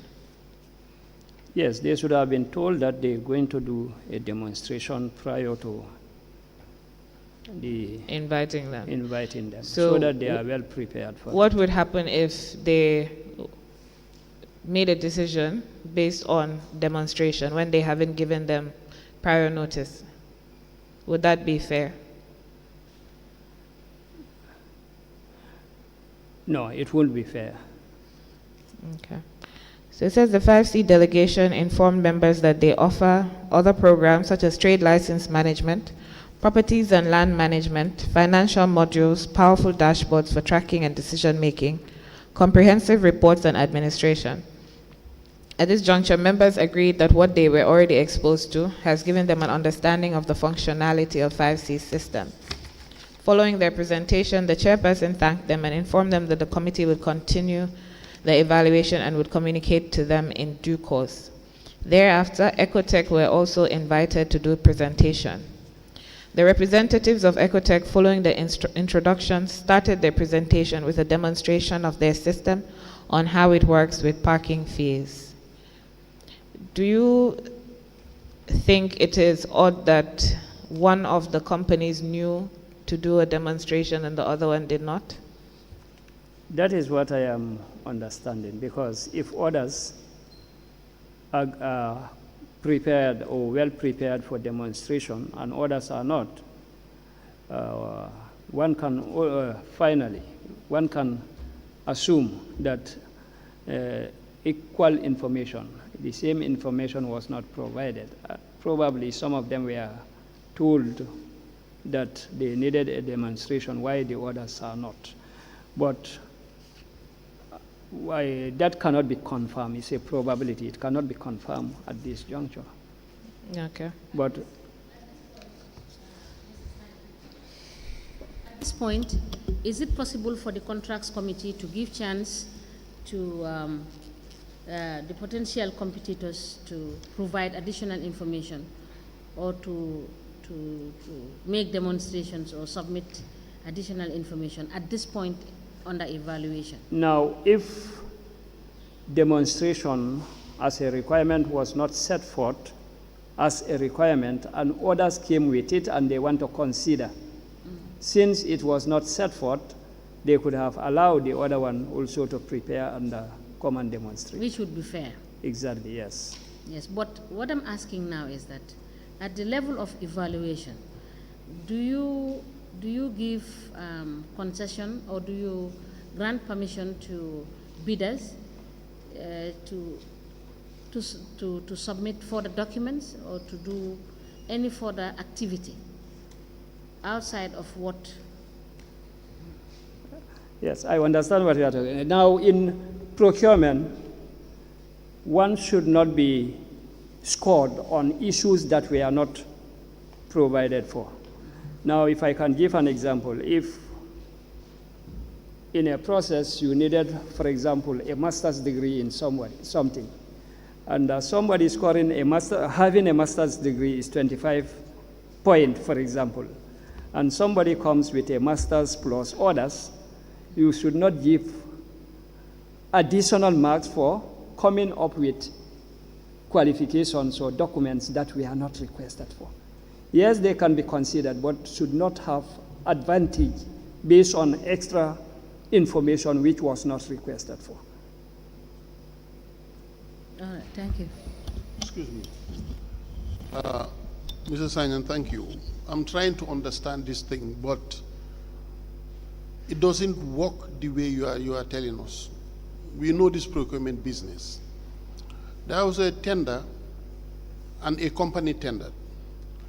And there was a difference of 9 million between that company and I don't want to name the other company. Okay. Now, when the evaluation was done in the presence of your representative, they wrote back to the company telling that, yes, your prices are competitive, your bid is responsive, you have manufacturer's authorization and everything. But we cannot give you this because you don't have no experience in bringing it to this country. You have no experience for this procurement. So therefore, you cannot bring in, I call it the fertilizer and the power tiller. And there was a difference of 9 million. Now, here, are we saying that those who are in the market and they have been there for long are the only ones to be considered? Because that is what we saw. That is one. The other point is, I'm not sure if you look at procurement in terms of national development. In other countries, they reserve 35% of procurement for women and youth groups. 20% goes to women companies, 15% goes to youths, and the 65% goes to others. But if you want to lump everybody in this same competition, it wouldn't work. It wouldn't have impact on the economy. Do you understand what I'm trying to say? I understand what you Yes, so we should look at every segment of procurement in this country to regulate it properly. Something else was mentioned, the submission of bids. At some point, not you, in some cases, you would submit your bid. The reason why they make it 1 day, 15 minutes, 30 minutes, you will submit your bid a day before, somebody opens your bid, it's just in a brown envelope, opens the bid and tell company X, his tender is 39 million. But for us, we are ready to spend 36 million. So price-wise, you see. So put in your tender, and then you go 2 million below our reserve price. So all these things are happening that you guys have to look at. Thank you. You want clarification or? I think, Honorable, these are all good observations and suggestions. Now, if I may start with the first one about experience, where, of course, there are differences of 9 million. I cannot know exactly the procurement that you are talking about, so on. But then, good international practices suggest that procurement must go by rules. There are rules which are clearly defined by these things. And sorry, something I forgot. And these criteria that cause this company to be disqualified were not mentioned in the bidding process, in the bidding document. They just came after, when it was very tough, and then they added rules just to confirm that you cannot do that. Continue. Honorable, I think you're making my answer simple now because you are now specific. According to the law, no criteria should be used to evaluate bids that have not been set forth in the bidding document. So that the criteria that you're going to use to evaluate bids must be clearly stated. And according to you, these were not, so it was wrong. Now, coming to these preferential treatments and the like, if you look at our new provisions and the like, even the old one has mentioned, where we're trying to empower local companies. We've talked about, we have provisions for local ventures, joint venture, where even a foreign supplier or contractor coming to the Gambia is going to be mandatory that a certain percentage of Gambians are employed. It's going to be mandatory. And here we even went on to try to clarify what is meant. You have to know when a company will be termed as a Gambian company or not. All these are in process, and we work hand in glove with other stakeholders like GAIPA, like the Ministry of Trade, to have some of these clarified. In the new law, we have provisions for disadvantaged groups, women, youth, disabled, and the like is clearly provided for. And here we are working hand in glove again with the Ministry of Trade. In the first place, there must be a clear definition of what a youth enterprise is. What is a woman-owned enterprise, whether it should be owned by a woman or whether a certain percentage of the employees are women and the like. And even in the disabled and the like. Now, these are good practices. If I can cite Kenya as an example. In Kenya, it's like... I didn't want to mention the country. Okay. Because that is where I saw this whilst I was there. Okay. So in Kenya, for example, it's clearly defined, like 30%. And that you have 14, that's 28. 14 for women.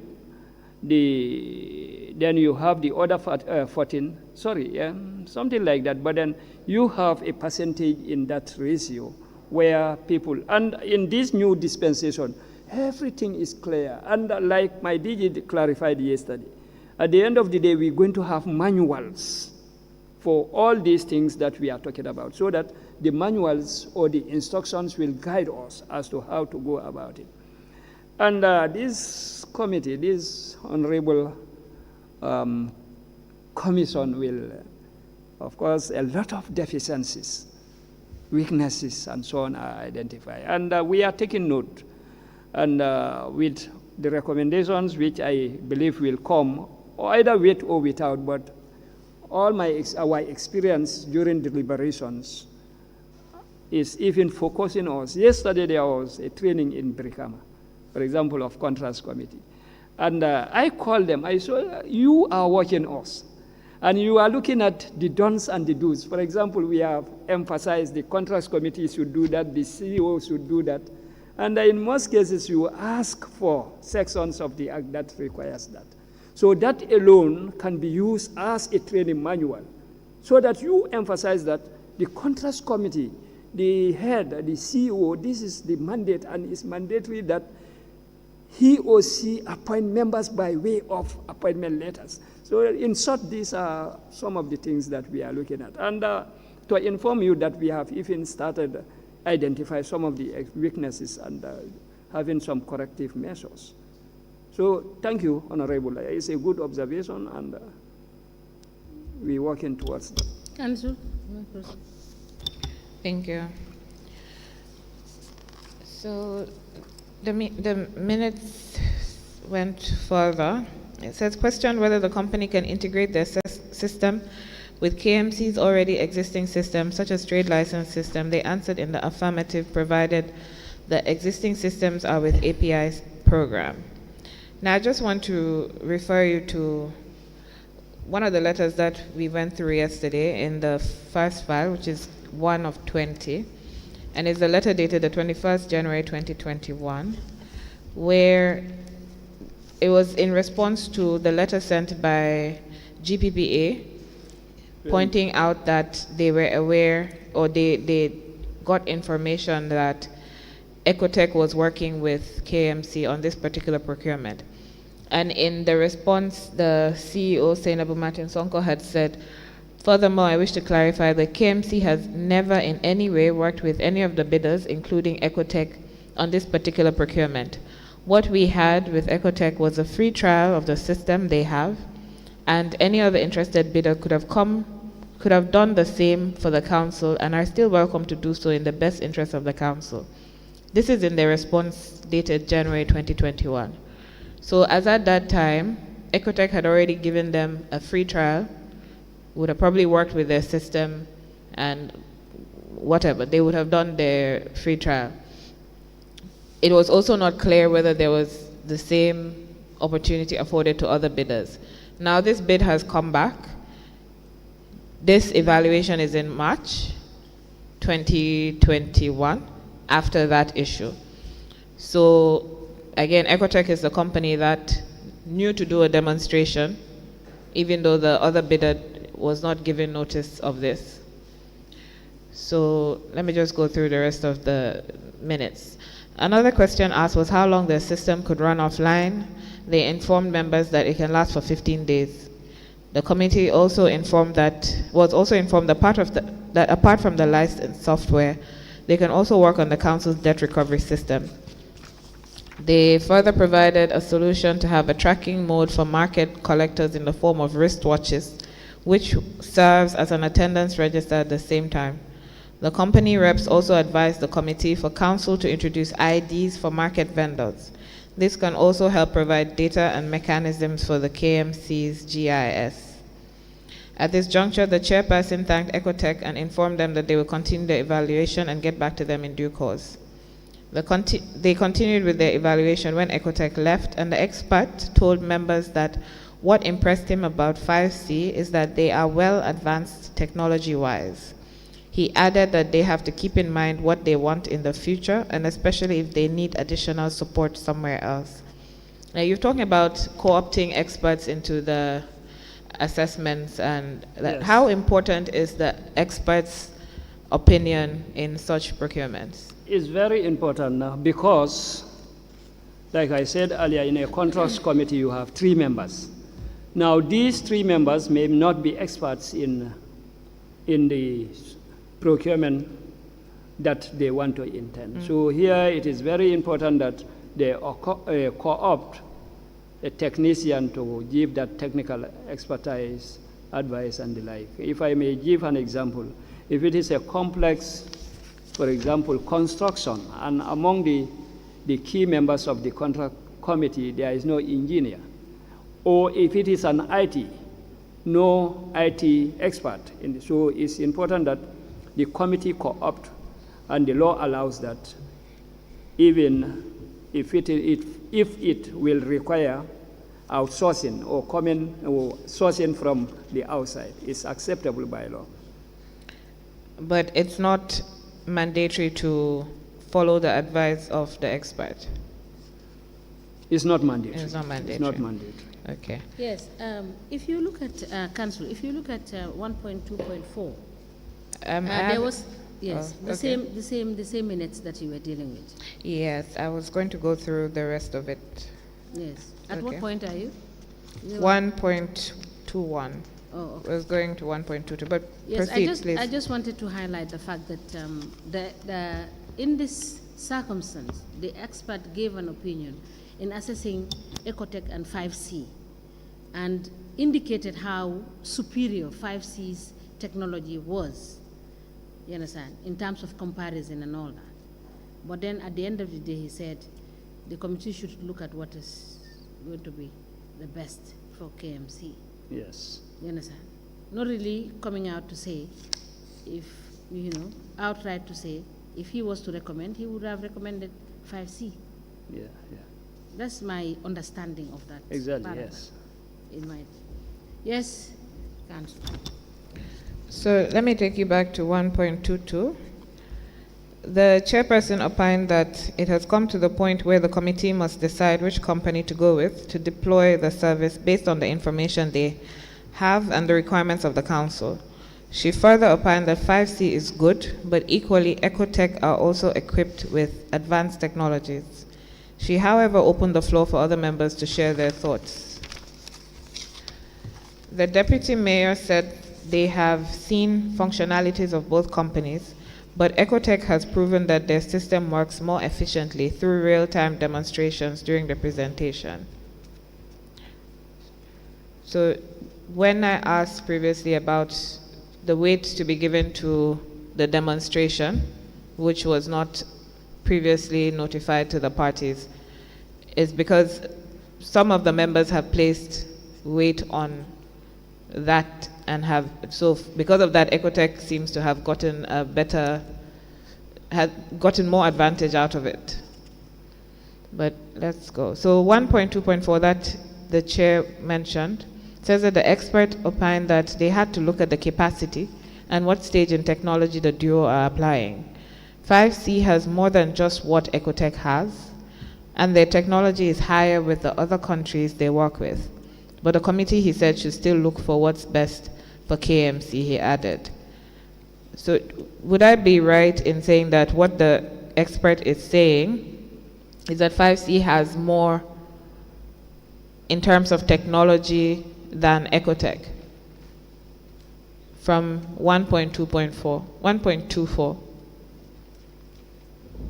I think that is why the expertise is co-opted, so that that expertise advice will be given.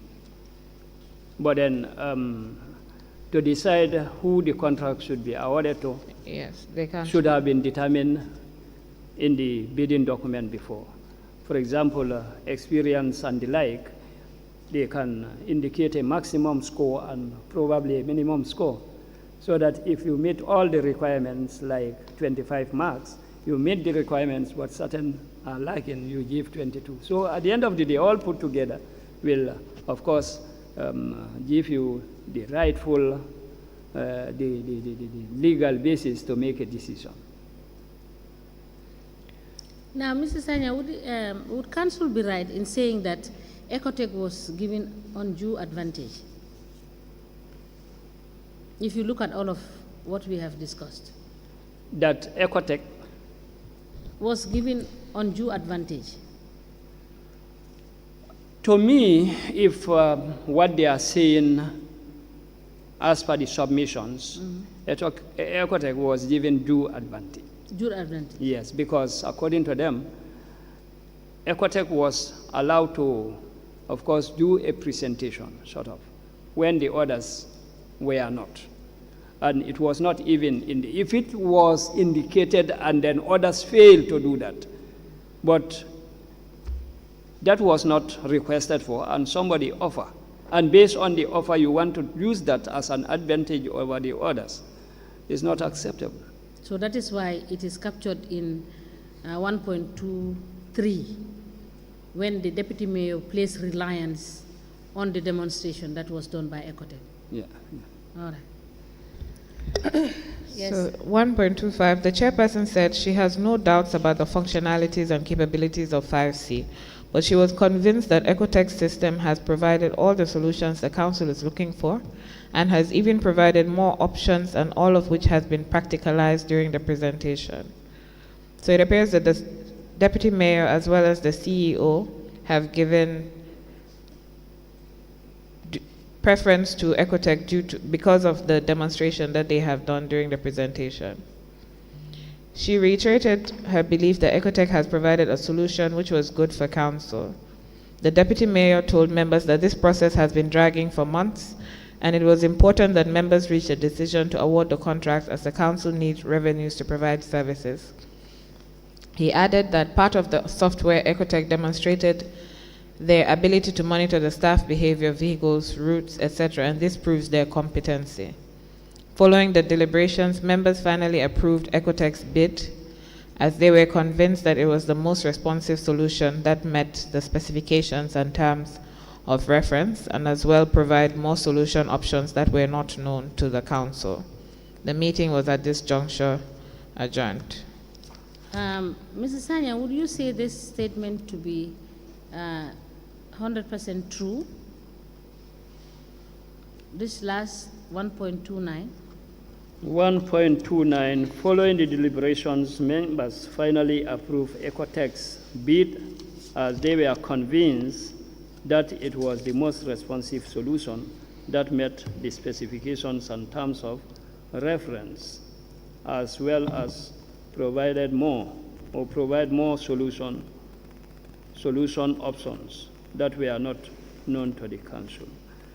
The statement may be correct, but the process leading to arriving at this may be wrong, because we have seen from the submissions that Ecotech was given certain privileges which were not set forth in the bidding document. In the specification. Yes, so the statements may be true, but the processes leading to this arriving at these offers may not be correct. The reason why I ask whether it's true or not is because if in the bidding documents they ask that the bidders should demonstrate, that would have given all the actors equal opportunity to launch their service to the extent that they could have made this assertion, and this assertion could have been correct. Yes. Right? Yes. Thank you. Yes. I refer you to the letter dated 9th March 2021. It's from KMC to GPPA, where they have said that the Contracts Committee, having evaluated the bids received and in consideration of the financial and technical specifications, agreed that Ecotech fulfilled the requirements in the combined technical specifications. In view of the above, the committee has now approved the bid of the aforesaid company, which I now communicate to your office. Attached are relevant documents for your perusal. You confirm that that's what they sent you? Yes, I have seen the letter.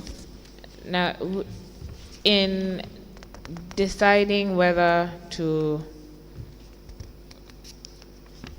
approve the award, would the documents that were sent, including the minutes, would they have been read through to see whether the evaluation was right? Yes, the authority should have been, or could have been, more sort of critical in the way the whole process was submitted, and make an informed decision, or make our decision based on the facts as contained in the submission. Now, your letter in response is dated the 17th March 2021. And you have said, having reviewed your submission, please be informed that the authority have granted approval to your evaluation report and award of contract to Ecotech for the public-private partnership procurement of automated revenue collection system for Kanifing Municipal Council on the following base for Ecotech: 2% for monthly current baseline total revenue collection, 40% for the total increase in revenue above the baseline prior to commencement of the contract. The authority's decision is based on the related attached documents and recommendations of your Contracts Committee in its signed minutes of the meeting of 1st March 2021, as per the powers bestowed on it by sections 47(3) and 49 A, B, D, E, and F of the GPPA Amendment Act. Now, it's signed by Mamadou K. Jallo for the Director General. Is Mamadou K. Jallo still with your institution?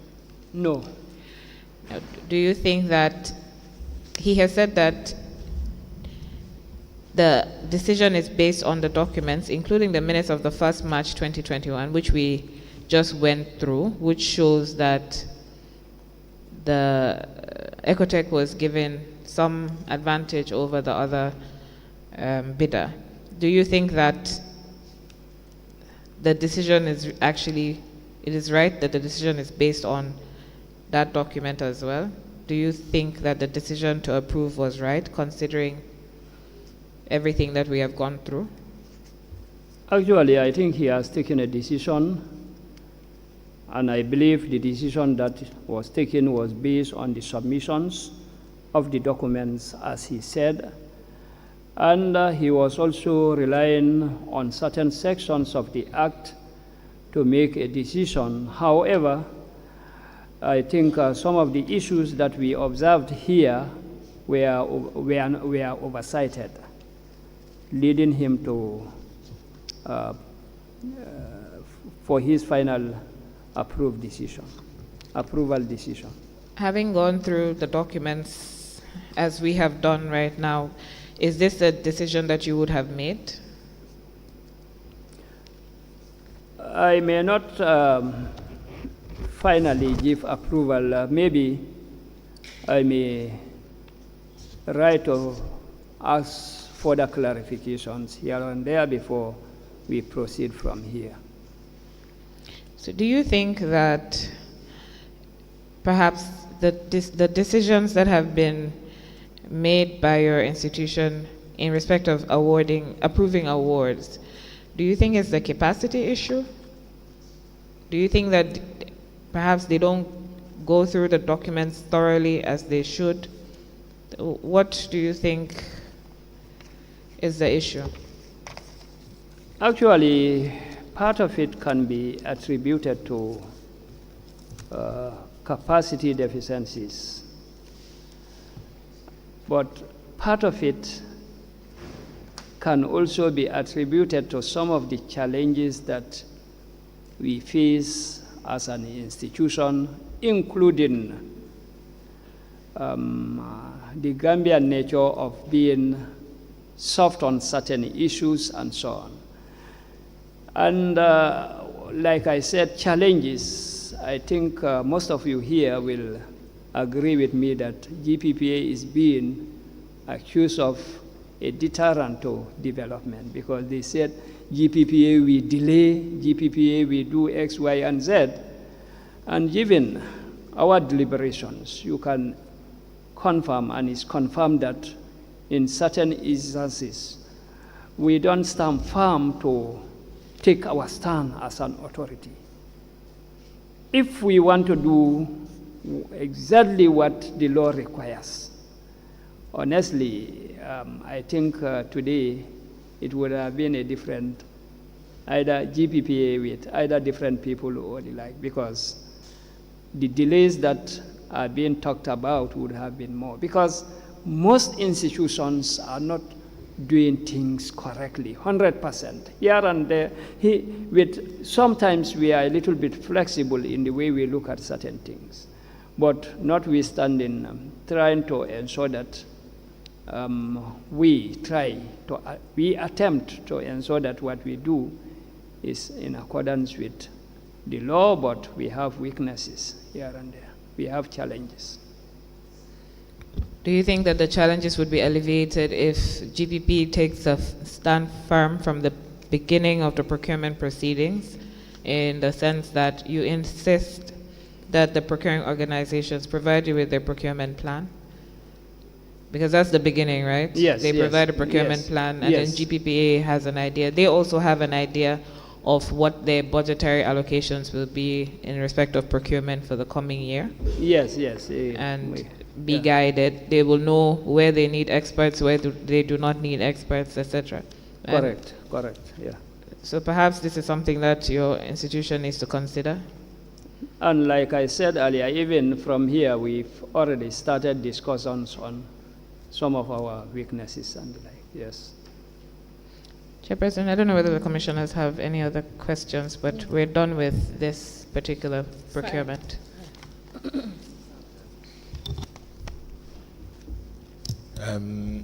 Thank you, Mr. Sanya. During the discussions, I've been listening attentively and taking into consideration some of the points raised by my colleague. Do you have a company profile? Do you ask for company profiles when bids or whatever is being given to contracts are being given out? Do you ask for a company profile? Normally, the contract company profiles will be part of the requirements that should be submitted with the bids. So at GPPA level, before we make a decision, we request for, of course, the bid documents with all the offers so that we compare what they said that they wanted. We compare on the basis that someone is dropped with what they have. A company may be dropped, for example, for the CEO not having a master's which was requested. We will verify that. Okay, that's Things going like a bit that. too far. I am thinking of the sense that who are the shareholders of that particular company? Because it could have undue influence on the committee members. Maybe my uncle is a member of that company. How would you know if they just tell you, I just bring in fertilizer? Maybe my nephew or my niece is sitting in the so that's what I mean by a company Exactly. profile. Who are the owners of the company? Do you request that, or do you have a portion in your forms that would declare the ownership of the company? Yes, Honorable. That is why we have the form called 012, which is a declaration by members of the Contracts Committee. But then that is a declaration. We have seen instances where people will take an oath, swear to the Holy Quran, and yet they lie. We have seen that. So the law have provided for that. Of course, we have Form 0112, 012, which anybody who is part of a certain transaction will take an oath or declare that they have something like that. Okay, thank you for that answer. But I am saying, do you as an institution zero in on that? Now, if you look at some of our submissions, even these forms, maybe not these ones, but even some of the files that you may have, sometimes we request that the Form 012 is lacking, which is a requirement, because members of the Contracts Committee must swear or must take an oath that X, Y, and Z and the like. So it's a requirement. So when we see that requirement, we believe it's just like somebody swearing and then you depend on whatever, and then we assume that when they declare, they will speak the truth. My other question comes in the wake of expertise. If when do the POs invite an expert into their sitting? That is determined by the Contracts Committee. It can be right from the beginning, which is very important, when the bidding document is being prepared, because the expertise will be very resourceful to ensure that the right specifications for the right good is in place before they proceed. So it depends on the decision to co-opt an expert depends entirely on a Contracts Committee's decision. Now, the reason why I'm saying this, we have seen, is it 5C being more responsive than the other one, but the contract was given to the other company, Ecotech, according to what I have heard. Exactly. That is why, for me, I said at the beginning that the scoring system should have been clearly defined. Honorable, if I can give you an example. You want to buy a vehicle, for example. You want a vehicle that probably costs about 1.5 million, and somebody offer you a V8 which is over $8 million. We all know that the V8 is more expensive, but probably you cannot buy even fuel for it. So here you going in for the lowest one, which you can afford. That doesn't mean that the one that you have chosen, which is $1 million, have more qualities, and the other one obviously is more qualitative with a lot of facilities, but you cannot afford it. You cannot go in for that one. So being more responsive, I'm not saying that the contract should be given to the other five or the ECO. No, I'm just giving you an example. That more responsive. Sorry to come in. Your example is based on the value. Yes. We are looking at, for me, I'm looking at the technical specs, which I guess was what was said or what determines them to state that 5C has been more responsive, not the cost of engaging 5C against Ecotech. Now, again, that is why I said these things should have been more clearly defined. On what basis are they scoring them? Now, indicating that 5-star is more responsive. Is 5-star coming up with requirements that we are not even requested for? Are they coming up with more advantages that we are not requested for? So if they are not requested for and they indicate them, they should not be scored based on them. No scores should be given for extra or providing an extra something which was not requested for. Okay. Mr. Sanyang, at what point does the PO inform the rest of the participants in the tender that they are either successful or not successful? Now, when evaluation is completed, the law requires that you debrief. You write to the successful bidder that X, Y, and Z. But once you write to the successful bidder, you also write to the unsuccessful bidders to tell them that their bids are not successful. Do you have cause to receive letters complaining that parties have bidded to certain contracts and they were never written to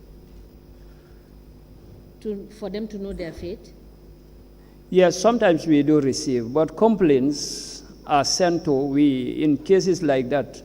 Yes, at GPPA level, we will write to say that, in fact, for us, for most of our responses, we indicate that approval is given, for example, to engage X, Y, and Z. But we advise that you also communicate to the unsuccessful bidders. Some of the conclusions of our letters will indicate that let them also communicate to the unsuccessful bidders and let them also allow the 10 days standstill period before they award the contract. Yes, that is exactly why I was asking the question, because if the PO doesn't write to inform the unsuccessful bidders and the 10 days elapse, they may not be able to file their complaints as necessary. No. And this is provided for in the regulations. The law requires that Yeah. a 10 days standstill period be provided. And the law also requires that all unsuccessful bidders should be communicated to. Once the successful one is communicated, the unsuccessful ones should also be communicated to. So that they can allow for, Exactly, yes. for complaints And it starts from the day of receipt of the letter. of the either acceptance of or non-acceptance of the unsuccessful these things. Yes. Thank you. Yes. Yes, Chairperson. I believe it's a convenient point to break. Yes. It's already past 1:30. We shall rise and come back after 1 hour 30 minutes.